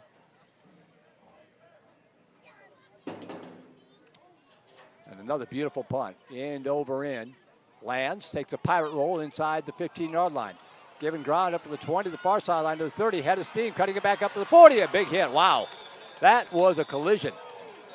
I think a blocker threw it, the defender into the runner. I think you're right. And I may have seen a flag. I'm not too sure. It was Gavin Johnson, I think. I've covered up my numbers here in the roster. Nope, 56. Yeah, I'm not sure what they threw. I think, yeah, there's definitely a flag. They're moving the ball back. Maybe another blindside block. Or it looked like holding was called. So again, another penalty that essentially shoots the Warhawks in the foot. That was some elite speed right there as well. He had a head of steam, boy. But it's going to be pushed all the way back to the 24-yard line with 7:43 to go, third quarter. See if they continue to play 10 yards off. Again, just trying not to let that deep play happen, trying to keep everything in front of them. Right now it's working for the Pirates, so likely we'll see them trying to stay in that zone. Hole. Zone read, handoff right side, and not much running room there. Pirates swarming through the football and knocking down Draylon Burton before he could even get started. That'll be a loss of a couple yards in the play. So McMurray's been having success going to the outside, using these sweeps, really stretching out the Southwestern defense. But right there, Pirates ready for it, not allowing any room for the running back to run. Made a great stop in the backfield. We've also got fresh legs out there on the defensive line. That's true. They gave him the line of scrimmage back, so 2nd down and 10. Pirates showing blitz from the edge. Play action, pass right side. And deflected, and did he make the catch? No, incomplete. Great effort by the receiver out there, but good coverage for Southwestern. DJ James, once again, showing why he's an All-American in this preseason voting. Just making a great play on the ball there and forcing another 3rd down. Sound like a recording, TJ. They're also down making a couple of plays. He got a sack and a tip on that pass. Yeah. So 3rd down and 10. Chance to get off the field. Hole dropping back. Now he has to step up. Pirates collapsing. They're going to get him again. One goes low, one goes high, Hole goes down. And the Pirates have gotten used to Hole stepping back and moving up into the pocket very quickly. Right. He tries to do it again right there, but the Pirates say, nuh-uh, not happening now. Makes the play in the backfield. Another sack for this Pirates defense, and they're having a great time out there on this weird-looking field, Merrill. Jalen Levine and Houston Forrester tag teaming that sack. And it is a sack because it was a loss of a yard, so the punting unit back on. Defenses are really stiffened up here in the 2nd half.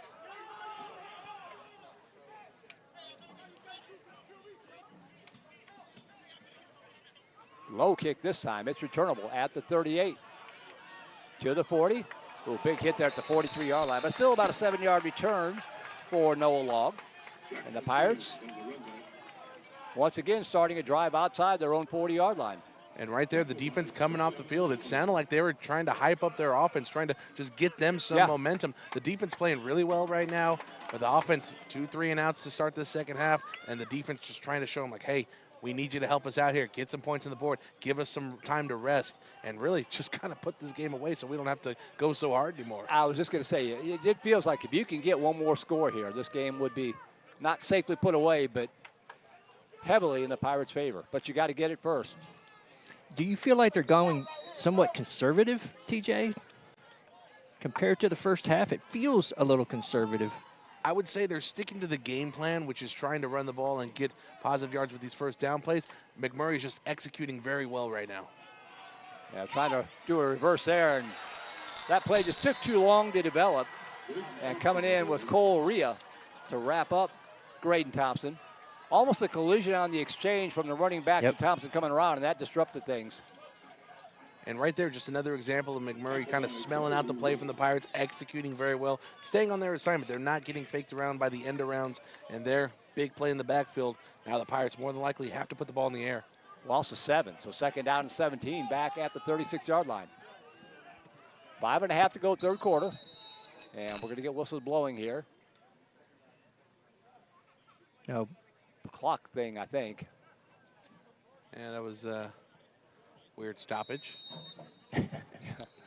Looks man-to-man on the wideouts. Yeah, the shotgun Sims. Play action, dropping back, looking left. Got a receiver streak in, caught! Caught inside the 30, down to the 26-yard line. There's that man again, Graydon Thompson. What a game he's having. Yeah, great read on the man-to-man. Just all you got to do is get him turned and beat him to the inside. Right there, you're correct on that, Trey. Sitting in man, sitting in Tampa on the top side, and the seam's going to be wide open on that every single time. Thompson knew it, Sims knew it, and they had a great pitch and catch for the 1st down. And credit to the offensive line to give Sims time to step into that throw and complete the pass. 1st down at the Warhawk 28. Sims now rolling right. Sidearm fling over here to the near side. The 25 cuts it back and out of bounds at about the 21-yard line to Devin Phillips. And just a perfect read there from Sims, not trying to do too much. Sees Phillips open in the flat, delivers a perfect strike to him. Phillips does the rest and gets close to that 1st down marker. Yeah, that's one of those plays where they've got somebody short, middle, deep. Right. And whoever's open, that's who you got to hit. Basically pick your poison at that point. Yeah, just take what they give you, right? 8-yard pickup just outside the red zone at the 21-yard line. New running back in, this is Williams. And Williams gets the carry up the middle, digging for more, and going to depend on the spot. He's very close to the first down marker. And now some pushing and shoving. These teams are pretty familiar with each other. And right now, this young offensive line for Southwestern, they're losing more battles than they're winning. The defensive line for McMurry not allowing any room up the middle here for the Pirates running backs. Yeah, that looked like a missed assignment. That was just a wide open gap. He was able to come in and just lay the wood. Sets up a critical third down here and a long 3. Inside of 4 minutes to go, third quarter. 2 receivers left. Sims looking, stepping up to his right. Got some running room to the 20, but a flag down. He gets out of bounds and tackled very late, no flag. Had enough, I believe, for the first down, but there is a flag. Yeah, likely going to have holding near the pocket. Yep. Unfortunately for the Pirates, it was a great play by Sims to recognize the open space and try and get the first down, but this one's going to be coming back. Yeah, when the offensive lineman hangs his head, you know it's a done deal. What you hate about that is that makes it on the edge of field goal range. Right now it would be a 49-yarder. Definitely got to get some yards back here if you're Southwestern. Looks like the Speedy Williams coming back into the game here for the Pirates. 3rd and 14. 2 receivers left, one to the near side.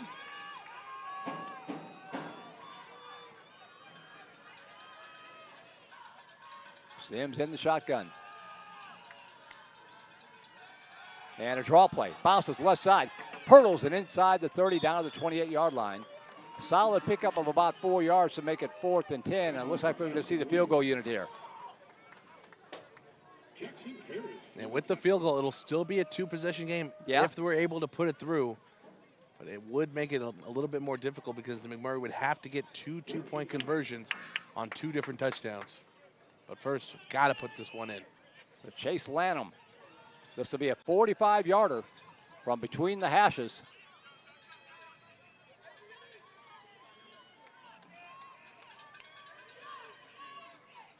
Good snap and hold. Kick is up. It's got an open look. Man, I think it may have been partially tipped or he got a piece of the turf or something. But it goes wide left and short. And the score will remain 24-11 with 2:54 to go. So Pirates, better drive there than what we've seen so far in the second half, but not again able to put points on the board. So calling upon this defense once more to make another stop. Yeah, the Pirates quarterback very frustrated coming off the field. I'm sure he feels that they are close. Yeah. They are very close to being able to do something, and they just keep shooting themselves in the foot. If nothing else, they burned some clock, and they gave the defense a chance to catch some breath on the sidelines. Well, we've been around football a long time, Earl, and all it takes is one play. That's you don't right. want to give the Warhawks that one play to swing momentum in their favor. Especially at home. Yeah, the crowd's been out of it pretty much the entire game. Holding the shotgun and back to his left, trips here to the left side. And handoff right side, cutting it up to the 30 and knocked down there at about the 31-yard line. On the carry was Draylon Burton. 2 flags on the field here. One for sure holding. I'm curious on the second one. It came out right around the hit to the running back. Well, I think his helmet came off. He might think he might have handed the face or something like that. We'll see. You'd hate to see a targeting call in that kind of situation.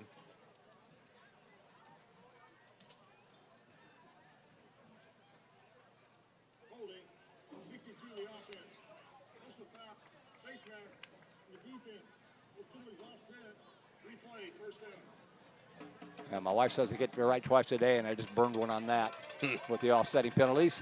Offsetting penalties on the last play. At least you get 2 a day. I don't get any. So they just replayed the down like it never happened. First down and 10 from the 27-yard line. Hole up the middle. And a good run this time out across the 35-yard line. Gain of about 7 or 8 on the play. And it's going to bring up a second down and 2. They're inside of 2:20 to go, third quarter. And looking like they're going to move a little bit faster here, Merle. Hole swings it out right side, complete. Going to have the first down and out of bounds at about the 39-yard line.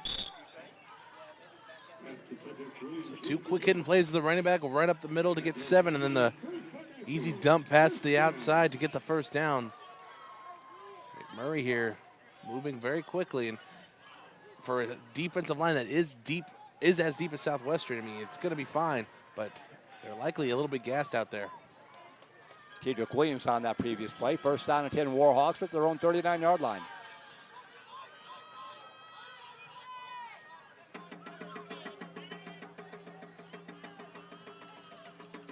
Dropping back, quick pass, right side, and complete on the edge. Big hit there at the 46. But another gain of about 8 yards on the play, 2nd down and 2. They are wearing that right side out. Mm-hmm. Yeah, they are. You know, Trey, you said it on the last drive. They found something. And for the Warhawks, it didn't end up turning into anything, but they're moving the ball, you know, in increments down the field. 2nd down and 2. Dropping back, Hole. Dumps it off underneath and caught over the middle of the 45-yard line. When that ball left his hands, I thought I saw 3 white shirts. I thought it was going to be intercepted. Somehow, Cornelius Card wound up with the football. Yeah, somehow found his guy open right in the soft spot of the defense. I thought maybe with the guy in his face, he wasn't going to be able to make an accurate throw. But Hole did a good job staying calm and delivering a good pass. At the Pirate 42, low snap. Hole's going to keep it himself. Scrambling, he just goes down. That'll be the easiest sack of the year for number 34 for Southwestern, Caleb Harmon. And Caleb Harmon threw his hands up like, that's it? That's all you got for me there, player? Look at this, bringing in fresh legs on the defensive line. This D-line is 8 deep. They have a true 2 deep on the D-line, and luckily a little break in the action allows the first string to get a little bit of rest. Yeah, that was a nope play. Nope. Yeah, nope. 2nd and 14 after the sack. Dropping back, Hole, setting up the screen pass, and dropped. Heard some footsteps. There were some white shirts in the neighborhood. And how many times have we said 3rd down, long chance to get off the field? And again, he's not going to get credit for his stat on this one, but that's Jalen Levine causing havoc again, recognizing the screenplay. He was with the running back the whole time. The running back heard his footsteps. He wasn't able to secure the catch. That one right there, this 3rd down, is because of that play from Levine. Yeah, again, pressure, pressure, pressure. Always put pressure on him no matter what. That's why you got to go 100%. 3rd and 14 from the Pirate 46. Hole dropping back. Screen pass left side, cutting back underneath to the 40. Cuts back up, upended at the 37-yard line. Is going to set up a 4th down. Great play there by Cam Roberson to prevent the first down. The Warhawks go to the left side here in a long time. Yep. They're going to stay out there, it looks like, as the time runs down here in this 3rd quarter. Offense going to stay on the field here in the 4th and 5. Or it's the end of the quarter. So we have reached the end of quarter number 3. The score remains 24-11. And as Chuck Tracy walks back into our camera shot here, hopefully our microphone will work a little bit better here, Chuck. Talk about how exuberant the Pirates were in the first half. What's the mood on the sidelines now here as this game has turned into a stalemate? There's still a lot of energy.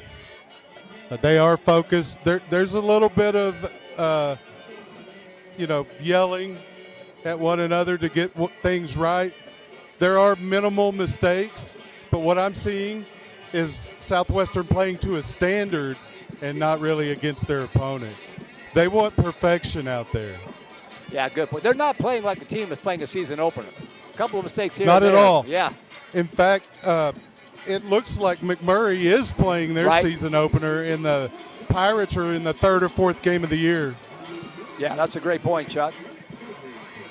As we head to the final 15 minutes of play, Merle Bertrand, TJ Vela, Chuck Tracy, Michael Rose, Trey Grubb, Skylar Gillespie, our QA, Sid Vincott, our technical director. Pirates with a 13-point edge as we move to the 4th quarter.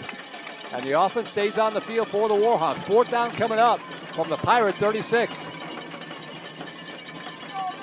Hole dropping back, stepping up, in trouble. Back to his left, giving ground, running around.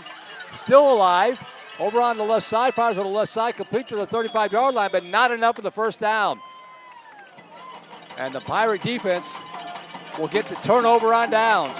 Another wonderful example of staying on your assignment, staying with your man. There's a lot of things happening there in that backfield with that quarterback scramble, and the Pirates able to get out of another situation, get the ball back to their offense. And for an offense that has sputtered a little bit here in the second half, go put some points on the board. Go get momentum back and go end this game. So just underway, fourth quarter, 24-11. Southwestern has led all the way.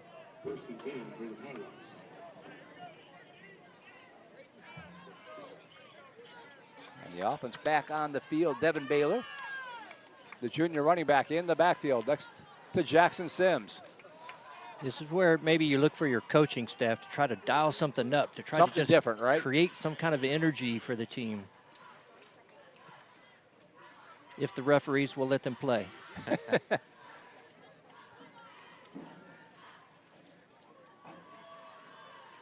we might.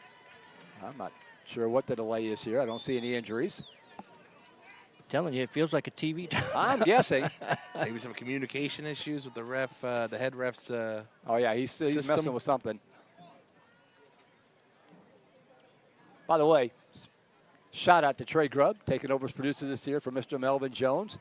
An experienced producer for sure, but these things are always a mess, especially when you get here and things aren't what you thought they were going to be. So awesome job, Trey. Oh, well, thank you, sir. We've got We've been at this a long time. Going underneath the bleachers right now. We were crawling around this place. Where can we find power? How are we going to set up the table? It started raining on us. Chuck with the table savant. That's right. First and 10 to the 35-yard line. Straight ahead, handoff up the middle. Breaking free out across the 38, maybe to the 39-yard line with the rugby scrum still on his feet. And turned a 2-yard pickup into a 5-yard pickup. Second down and 5. Good push by the offensive line. And so right now, as it stands, what it looks like, Southwestern is going to rely on their big bruising running back Deuce just to go get yardage, get positive yards, and just wear out this McMurry defense. Picks up 5 on that play. Second down and 5 from the Pirate 40.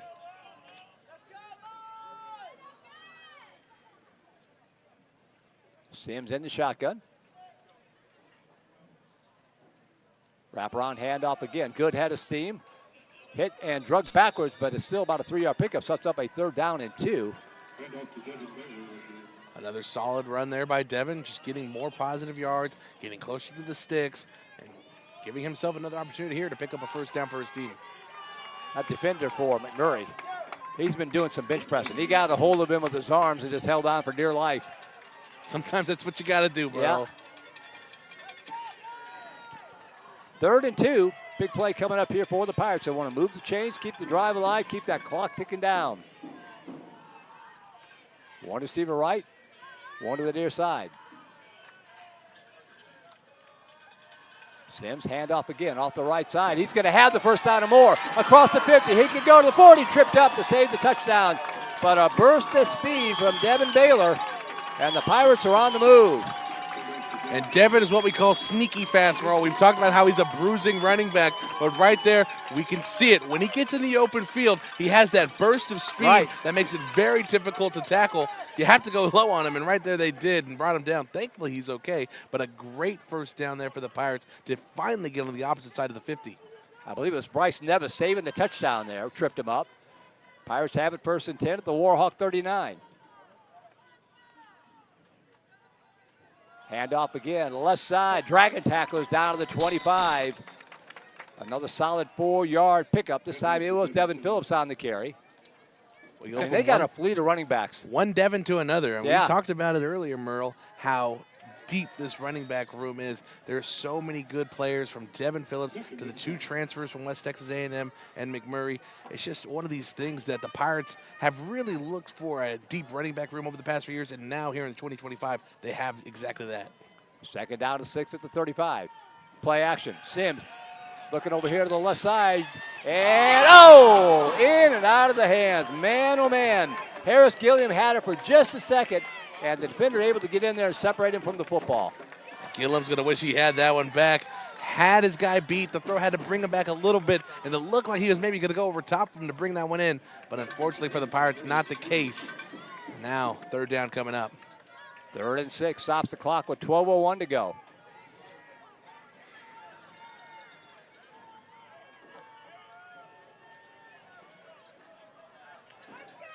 Gillum splits out wide to the right. Graydon Thompson, big day, lined up here on the near side. Yeah, man-to-man. Handoff up the middle. Breaking tackle is going to be very close to the first down marker. I think it's a yard shy. Fourth down coming up, and I think the offense will stay on the field here. It's too long for a field goal attempt. Yeah, kind of in no man's land here in this area, so might as well try and at least maybe get the defensive line to jump off sides. This is your best play right here coming up. That was Tyson Williams on that previous carry. Third down, and he was actually down earlier than I thought. Third down and about 2. Or fourth down and about 2, sorry. This Never new trust the formation, scoreboard. is this a new formation for them that they've had on this drive here? With 2 backs in the backfield and a little confusion. And now going to pick up the first down, but a flag comes flying in from the official deep in the left side of the field. Deep left side. What did he see? I don't know. Sims took off. I think he took off by accident because there was confusion on the handoff and picked up the first down. But the Pirates are backing up here, it looks like. What did he see from way back there? On the far hash. Seems like it's going to be against the Pirates just by the way the offense came back to the spot. Yep. Yeah, ref, get in there. You threw the flag. Explain yourself. Coach Creel wanting an explanation. He's got 2 referees talking to him. He's not going to buy what they're saying. So it is on McMurry. Oh, it's on McMurry, okay. So the reason I brought that up, and their success on the 2 runs prior to that, it looks like they've brought somebody further back into the backfield to try to just give another blocker back there, right? Correct, Trey. So what that was basically a counter with the backfield. So you had the blockers, linemen just blocking straight up, and then you had the counter action in the backfield. So didn't work out how we wanted it to, but Sims was able to get the positive yards out of it. First down and 10 Pirates at the Warhawk 16 after the run and the penalty.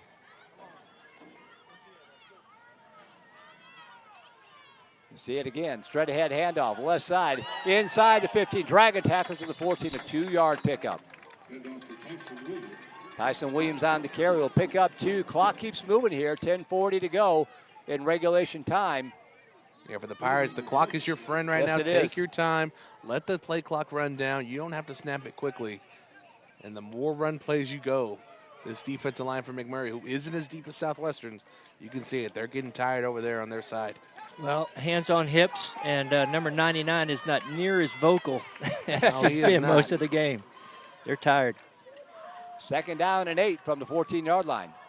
Sims, handoff, and this time they get into the backfield and a loss of a couple yards. Penetration made by Bryce Nevis, who saved the touchdown a moment ago. Third down and 10.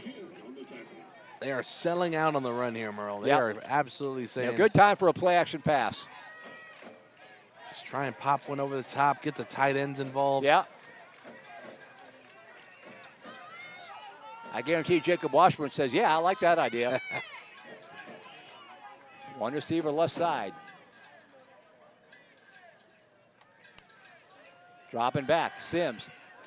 In trouble, he's going to go down. Good penetration, just nowhere to go with the football. It's back at the 22-yard line, so now the field goal will be from 39 yards.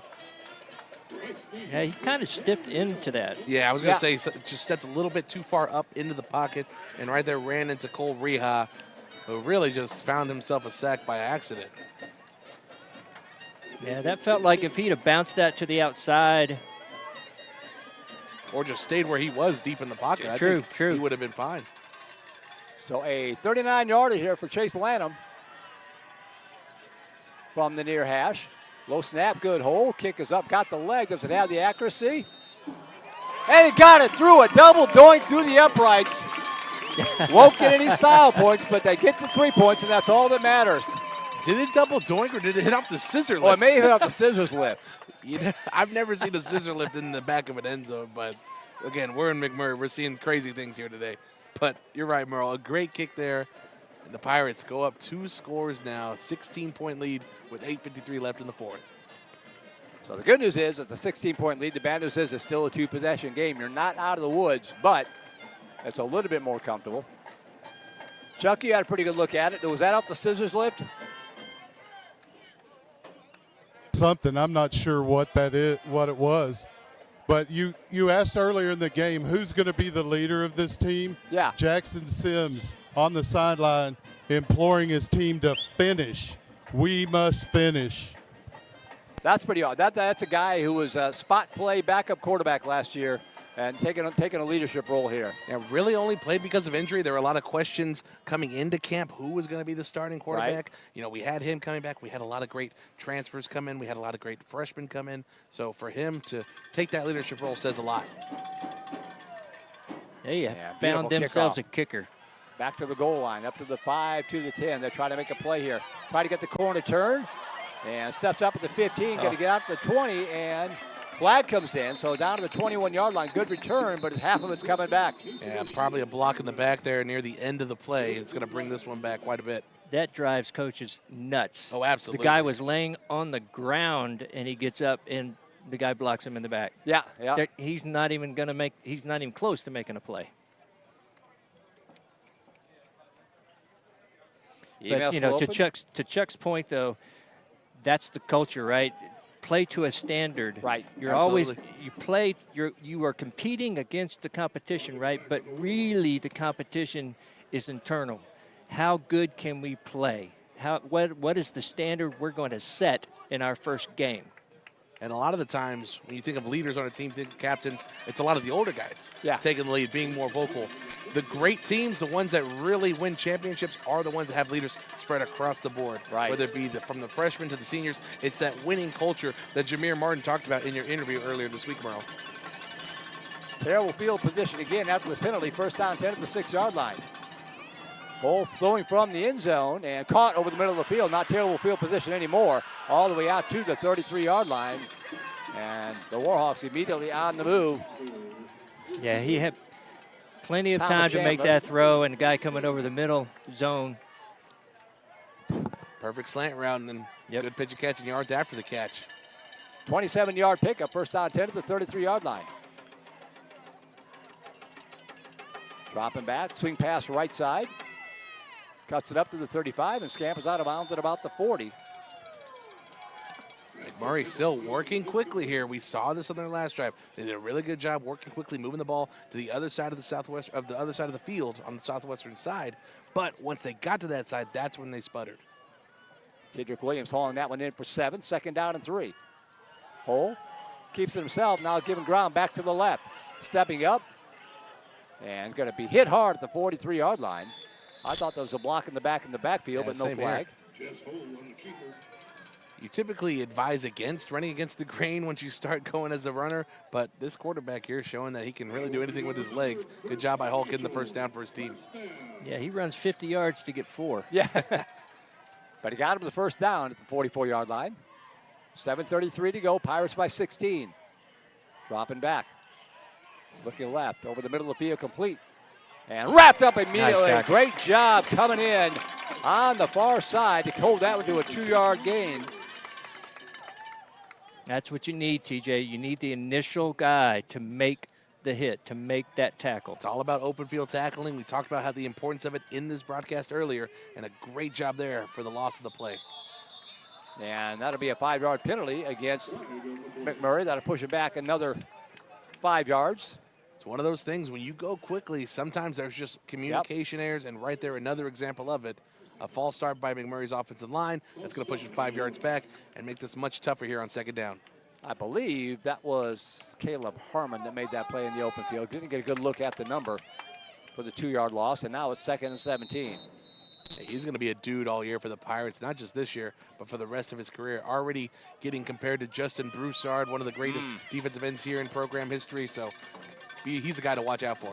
Hole left side, and somehow caught, absorbed the hit, held on to the football. Great catch. Good throw, good coverage. That's one of those plays where everybody did everything right. And it looks like the Pirates is down. That was a collision, 4 or 5 guys. Up quickly, though. Yeah, good sportsmanship there. Tried to get up. Always got cramp. Yep. Yeah, I think that's Gilbert Anderson over there, number 11. Tell you what, folks, if you have never had a cramp, it's no joke. It's like, it is. You're not going anywhere. And once you get them, you're just going to get them all night long. Yep. 100%. But, Merle, you said it earlier. It's such a beautiful night here. Kind of surprising that there are so many cramps. It's nothing like going out to Louisiana College over there. I remember my sophomore year, we played out there at a 1 p.m. kickoff time, and it was humid. Everyone was cramping.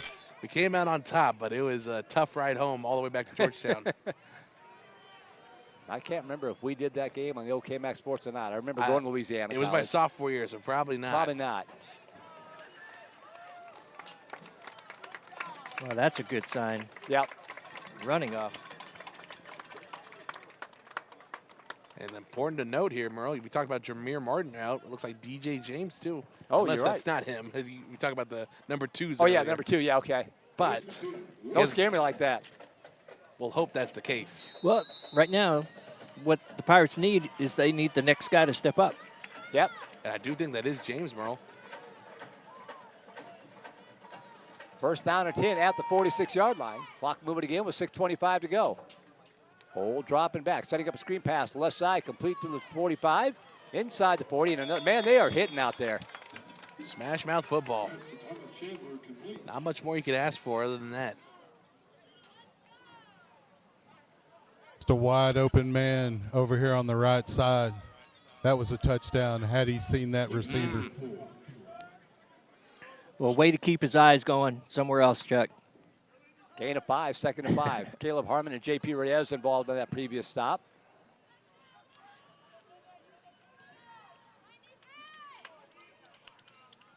Pitch out left side. Try to get the corner turn inside the 40, inside the 35, and scampers out of bounds. And the Warhawks keep the drive alive. They like running to their side of the field. Yeah. We talked about how earlier they were running in the third quarter to the right side of the field. Well, now they're running to the left side, but that really just is back to their sideline. So right now, it's proving them a lot of success, and we'll see if they stick to it here. All spotted at the 32-yard line. Also running some plays they haven't run all night. Yeah.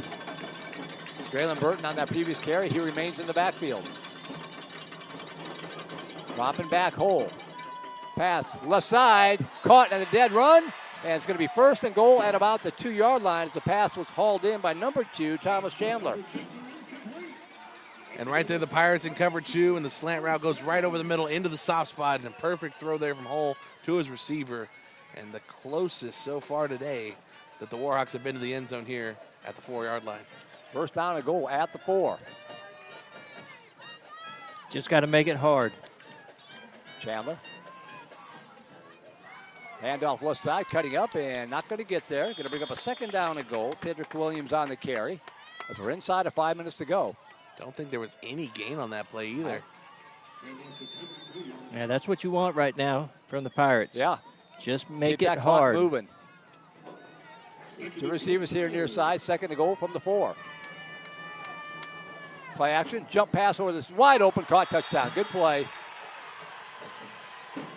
Sold the running play, and just a little jump pass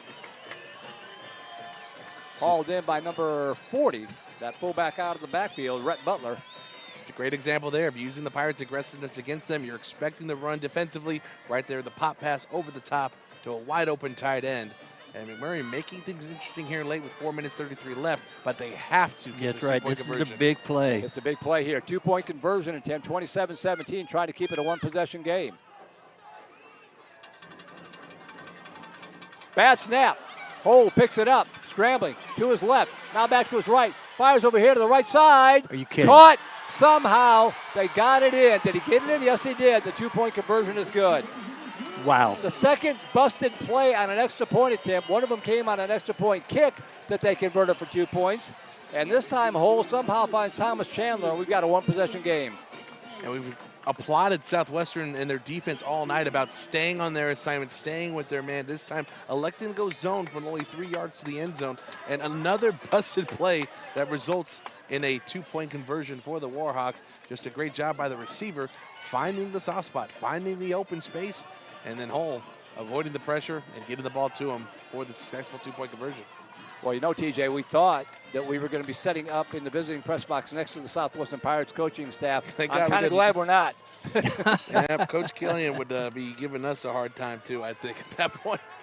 Now the question is, with 4 minutes 33 left, do we see the onside here? Right. Do you trust your defense enough to make a stop against the Southwestern offense, who has only put 3 points on the board here so far in the second half? It's a big question here in week one that the McMurry Warhawks are going to have to ask themselves. Now, we saw them really line drive a kick to start the second half. The Pirates are ready for it.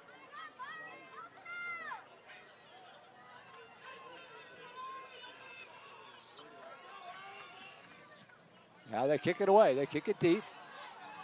Field it up to the 10, to the 15, to the 20, far sideline to the 25. Good return up the sideline and out of bounds at about the 30-yard line. All right. This is when you find the true identity of your team. Right. Southwestern, they want to establish themselves as bullies on the ground in the running game. This is where you do it right here. With 4 minutes, 27 seconds left, you want to dominate the ground game, run time off the clock, and put this game away. You don't want to give McMurry another chance offensively. That's exactly right. 4:27 left. 8-point Pirate lead. Yeah, you want to end in the V formation. Yeah. Who's going to make a play? Williams is out there at running back. Look to go to him early. Two receivers here to the near side. This is where you got to dig deep, isn't it, TJ, on that offensive line? 100%. Sims, handoff, Williams, right side, big collision, hard running out to the 34-yard line. That was a big collision, and boy, Williams just kept those legs a-churning and picked up about 4 yards on the play. These are moments here where you miss your sophomore center, Matt Diosdados, who's a very vocal leader. He gets his offensive line going. There's a freshman starting at center and right guard, and they're going to have a lot to work with out there in this crucial situation. Gain of 4, 2nd down and 6, inside of 4 minutes to go. One receiver right, two to the near side.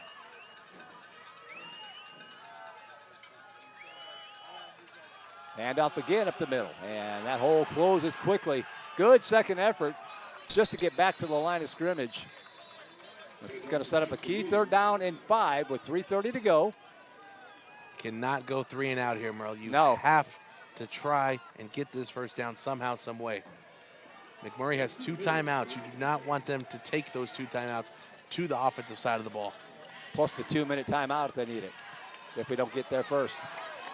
Big play, 3rd and 5 for the Pirates at their own 35. Yeah, both sets of fans know it. Yep. A lot of noise in here. One receiver right, two to the near side. Sims dropping back, rolling left, looking. Got a receiver behind the defense. It is caught. Oh, dropped. Oh, what a night number 18 Graydon Thompson has had. That one came down and got off his knee, and he poked it away from himself. We talked about it earlier, Merle. Moments in this game where you look back and say, that was it right there. That's where we could have took a big part away from this game. Hopefully for the Pirates, they don't look back on that moment negatively. Oh, man, Sims put it right on the money. That's where you got to be a goldfish. Yeah. Got to have amnesia. Move on to the next play. Defense has got to step up. Well, punting it on. A beautiful punt. Man, you can watch that thing. Goodness. That was like a SpaceX rocket shot. Wow. Oh, but it bounced into the end zone. Wow, wow, wow. Still going to be a good punt. It's going to be about a 50-yard punt, but that thing.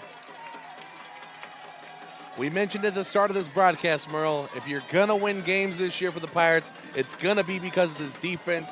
This is the moment here for them where they prove that to be true. They started this game off with a defensive touchdown. They need to end this game with a huge defensive stop. So, the Warhawks find themselves 80 yards away.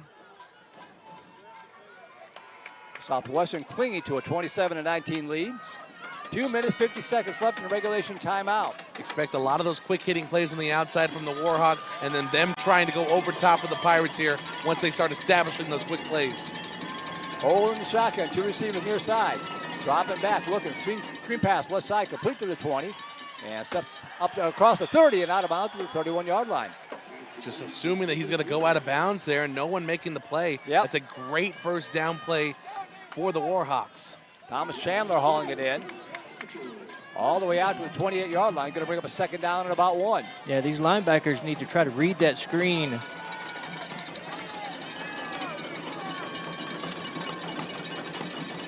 Old dropping back again. Quick pass left side. Caught to the 30. Up to the 35. Makes the man miss to the 40. Lunges out to the 43-yard line. Open field tackling. We've talked about it all game. Right there, another example of how important it is. First down for the Warhawks. They're moving the ball quickly. And interesting, still trying to play that zone, given the cushion of about 7 or 8 yards off of these wide receivers. They're not a man-heavy team. They don't typically run it. They only run it when they have to. This may be a moment when they have to. Pitch out left side from the 44-yard line and steps across the 46 at the 50. And a good gain of about 6 yards on the play. And that's going to take us to the 2-minute timeout. So high drama in Abilene. 2 minutes left in regulation time. Pirates hanging on to an 8-point lead. But the McMurry Warhawks are on the move. It's second down and 4 with 2 minutes left to go. And right now, the Pirates just need a stop, Merle. Yeah. This 2-minute timeout is huge for them. It's going to give them that break, give them that time just to rest a little bit. They just need to make a play, make a stop, give them the confidence that you can make a stop here on this drive. Well, this is where that leadership has to come in. 100%. Somebody in that huddle needs, like Chuck was talking about a second ago, the word finish. You have to finish. Yep. You have to play to the 000s. Display matters. You have to stay in the moment. It's not about the next play, and it's not about the last play. It's about this play. Boy, you look back on this game, the 2 busted conversion attempts accounting for 4 points. The pass, drop pass a moment ago. Pirate fans were on their feet, sure they had themselves a clinching touchdown. But like you said, Trey, got to flush it. Got to. That's right. Forget all about it and go back to work. Easier said than done. Yeah, you need to execute. Yeah. You know, TJ's talked about that. What's your job? What did Bill Belichick always say? Do your job. It's all about one person doing your 1 out of 11th job. That's right. And with 50 yards left to go, this is where you do your job. Still playing that zone, trying not to let something come over the top of them, but they're giving up the big plays. 2nd and 4 from the 50-yard strike. Hole dropping back, looking. Pocket breaks down, in trouble. Giving ground to his right. Fires over to the right side and caught. Did he stay in bounds? They're going to give him the catch. Just fantastic job coming back to his quarterback. Recognizing, that he was in trouble and making just an open spot for him. Southwestern faithful want a hold call. I kind of agree with them on that one. But unfortunately, not how it went. Clock ticking now. Casey O'Shields bails out the quarterback. They pick up the first down at the 40. 1:35 to go. Clock still moving. Got to get pressure. Hole makes a snap. Batted away. There's that man again, Caleb Harmon. Almost tipped it to himself, but he batted it down. Stops the clock with 1:23 to go. Second down and 10. He's so athletic. He's only 19 years old, Merle, but he's one of the most athletic ones out there. And there, an example, he saw that play developing from the jump, goes up there, bats that away, and that's the type of play right there that can give your defense just enough to get out of this drive. 2nd and 10 from the 40. That's what I've been looking for, is the defensive coach is just dialing something up, just trying to make it different. Put pressure on the offense. Got to contain the quarterback here. You do not want him to get out and scramble. Burton in the backfield. 2 receivers left, 1 to the near side. Looking left, batted up in the air again and incomplete. 3rd down coming up. Houston Forrester doing his best J.J. Watt impression, recognizing the throw from Hole and just jumping right up and knocking that one down. Another great play from this big defensive line. 3rd and 10, 1:19 to go. That old coaching technique, if we can't get to the quarterback, get up in the air. And again, got to be present. Yep. 3rd and 10 from the 40. Pirate fans stomping on the bleachers. Dropping back, Hole. Hit! Subtle pass, incomplete. That might be a grounding call. That's got to be grounding. There was no one in the area. He never got outside of the tackle box. It may have gotten back to the line of scrimmage. That's the only thing. It did get back. That's what they're talking about right now. I think it was Reiner that got to him. 4th and 10. They're going to give him the incomplete pass. This is your ball game right here. Biggest play of the game so far. We talked about it. The defense started the game with a touchdown. Now they need to end the game with a stop. McMurray's going to call a timeout before we get there, though. Yep. And they're imploring their fans here. Need that energy. Well, this is one of the best traveling Southwestern crowds I've seen, and they are making noise. Yeah, Michael giving us a good shot of everybody that's here. Week 1, you couldn't ask for much more than this, I think. No kidding. No one wants a blowout in Week 1. We'll take one home next week against the University of Puget Sound. Yeah. 7 o'clock kickoff from Birkelbach Field. Every game you win and learn. You never win and lose. You win and learn. And you always want to compete, no matter what's happening, no matter what the score is. Get things on film. 4th and 10 coming up from the 40-yard line. Pirates get the stop. They can take a knee and run out the clock. Yeah, this is like that when you're trying to do 50 reps and you're on 49 and you just got to push that 50th one up. You just got to dig deep. Here we go. Fans on both sides on the feet. 4th and 10 from the Pirate 40. 2 receivers to the left, 1 to the near side. It's not an earthquake. It's the fans stomping and making noise. Dropping back, hole, looking, stepping up, in trouble, over the middle, incomplete, incomplete. Pirates are going to hang on. Caleb Harmon causing the pressure along with Houston Forrester. They try to get it down the field to O'Shields, but the Pirates are going to hang on.